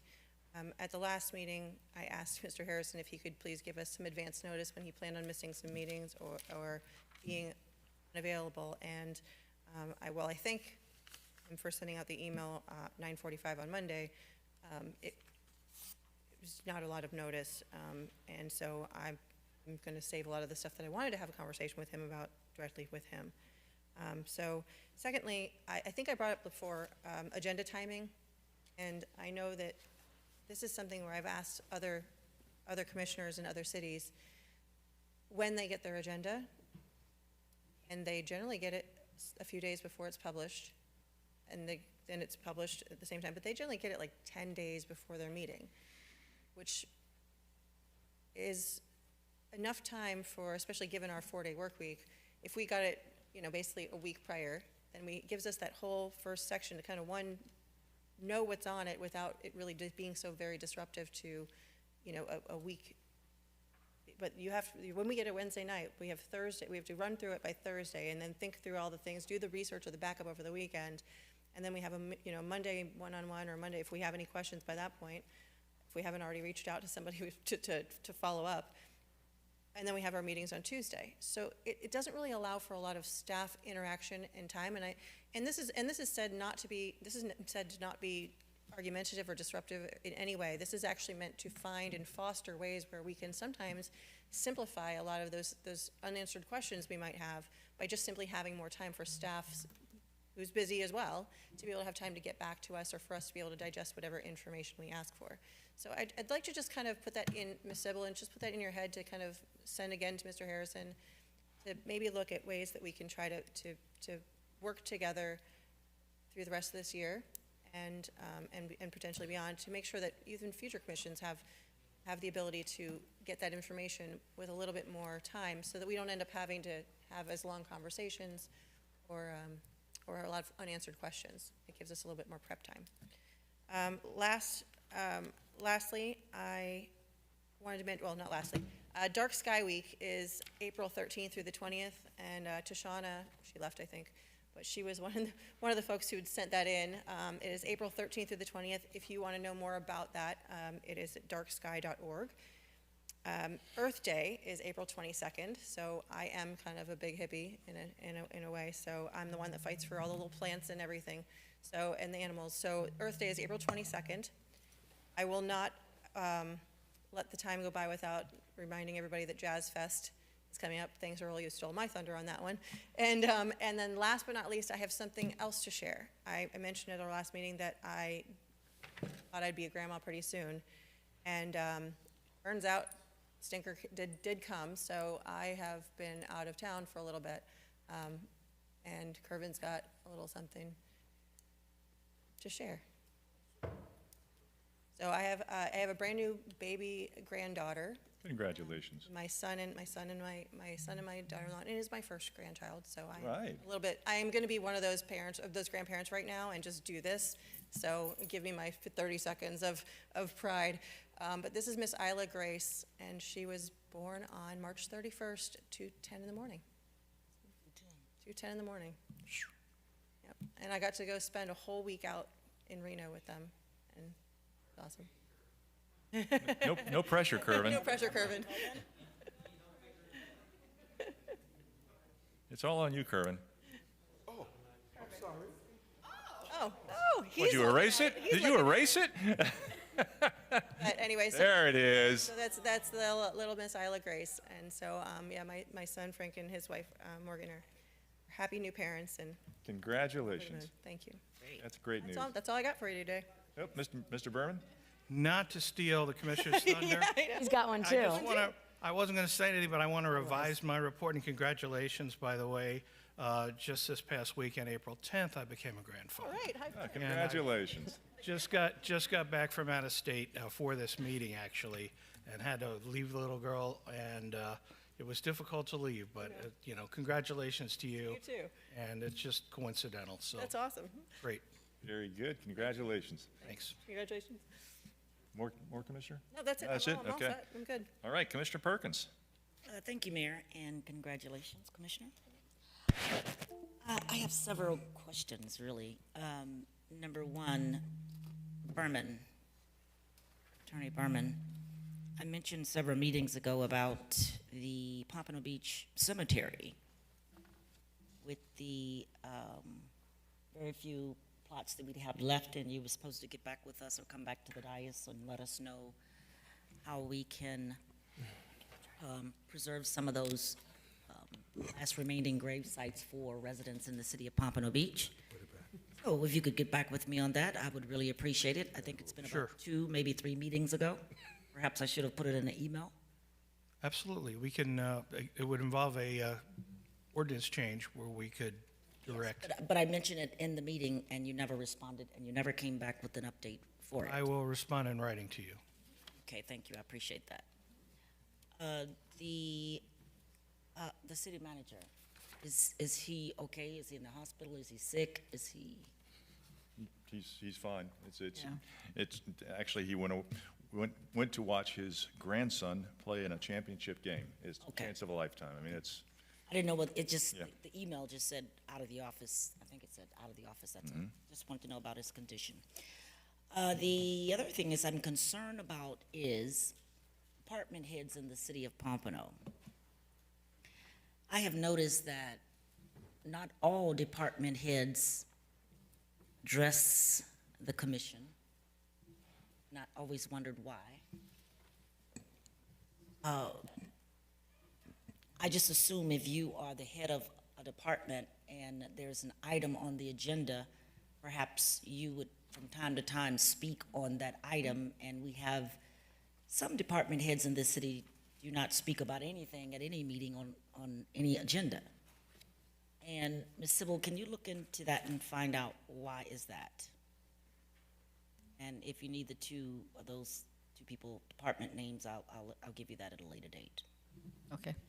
The last question for you is, I know during 2019, 2021, that was during the time of the pandemic, and a lot of us were working remotely from home and all that good stuff. So as of today, I would like to know, Ms. Sippel, do we have any city employees, full-time or part-time, working remotely from home?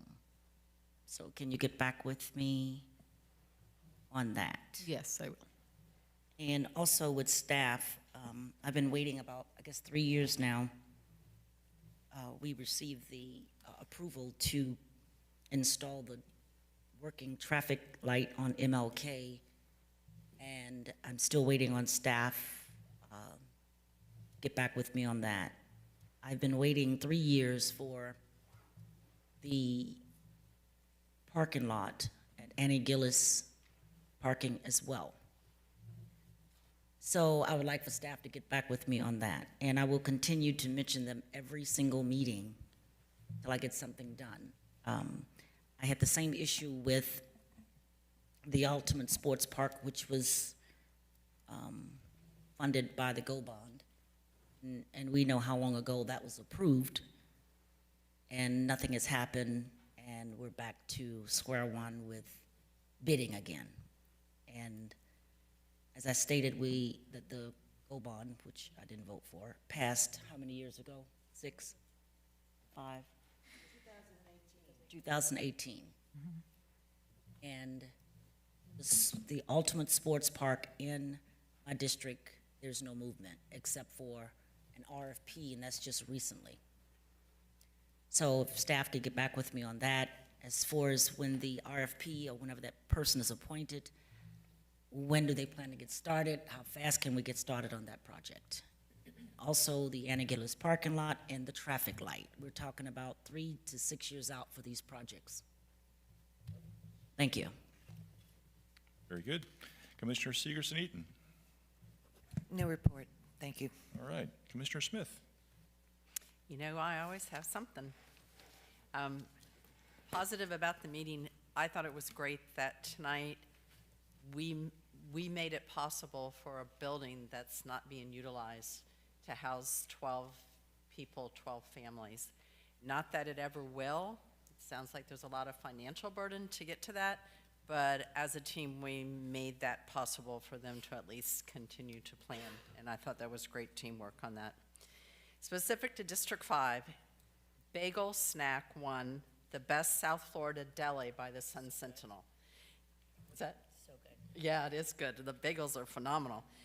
2 new owners, Kim and Mallory, who purchased it in '24. They've just done a phenomenal job. And it's a local go-to spot, I know, in Palmyra, and obviously for a lot further out than just Palmyra. They're located at 1237 South Power Line, so if you haven't been, check it out, because you won't be disappointed. Yesterday, District 5 received a piece of public art, and it's called Vivacious. It's a sculpture, and it is huge. It came on this long 18-wheel flatbed from Arkansas. So it is now erect in the location at Loop Road and Power Line. And over the next month, they'll be working with landscaping and lighting and rocks and stuff around it. But if you're going down Power Line at Loop Road, take a look to the east, because it is a phenomenal sculpture. And on the top is this great big ball that you can just see the sky and the trees, and the whole area is reflecting out of the top. So check it out. Good job, City, on getting that for us.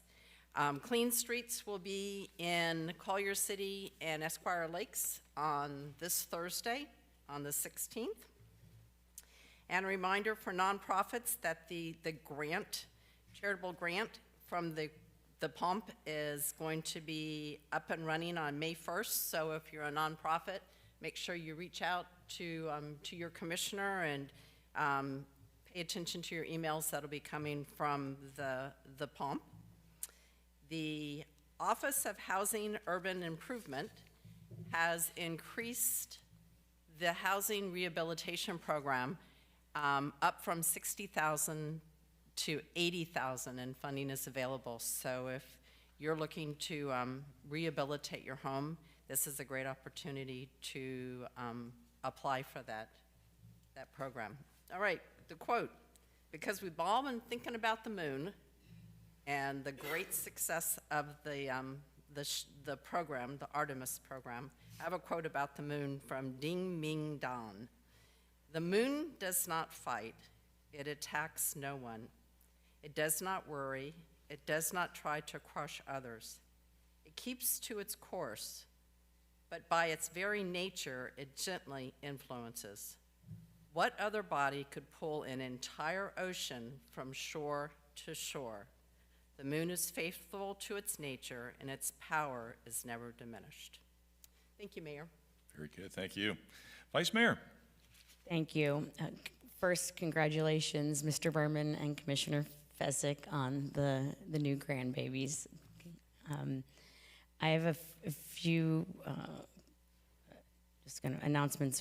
The first one is the intersection of Northeast 1st Street and Northeast 2nd Avenue, just north of Atlantic, is now, where there was the flashing yellow light and the flashing red light that was always confusing, is now a 4-way stop. So that is a great improvement. Yes, I went through it today. It's so much easier to navigate that intersection. There's signage up letting people know, but hopefully that improves safety, at least at that intersection, and eliminates some of the confusion that always existed there. I want to talk briefly about the McNabb Bridge. This is the week where McNabb is shut down and the bridge is going to be demoed. We expect the road to be down until early October. There has been some confusion about the boat traffic, so I met with the city yesterday and we discussed this kind of at length. There was an announcement on Thursday that South Florida Water Management said we can have the waterway open all the time, but that doesn't necessarily mean it's going to be open all the time. So the bridge is being demoed this week. There's times that they'll be closed for construction work. So residents should know that their boats aren't trapped behind the bridge, but just like with the 5th Avenue Bridge, there might be times when it's not, you're not able to get your boat out, but they will work with residents as much as possible to get them in and out.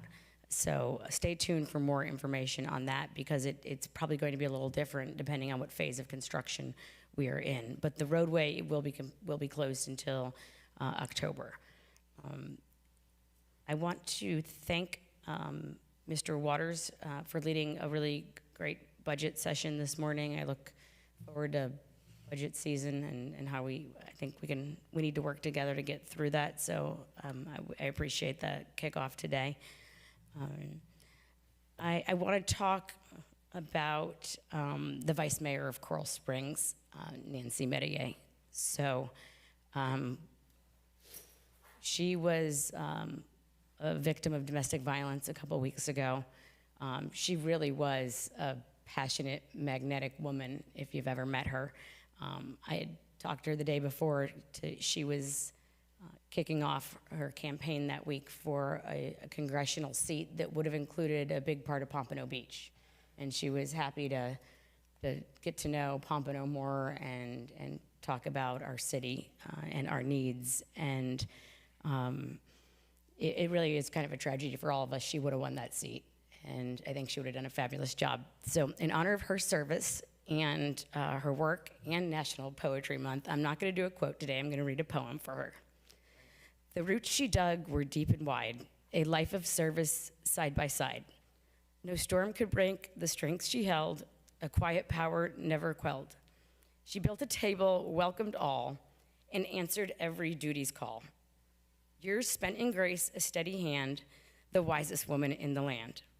Now the quiet comes at last, her long industrious chapter past. But look around, her work is done? No, it is only just begun. It's in the kindness we impart, the stubborn fire in every heart. She did not leave, she just took flight, to be the sun, to be the light. She is the wind that guides the day, the strength that keeps the dark away. A sturdy tree whose branches keep our lives upheld while she does sleep. Thank you. Thank you, Vice Mayor. I've got no report yet. Thank you.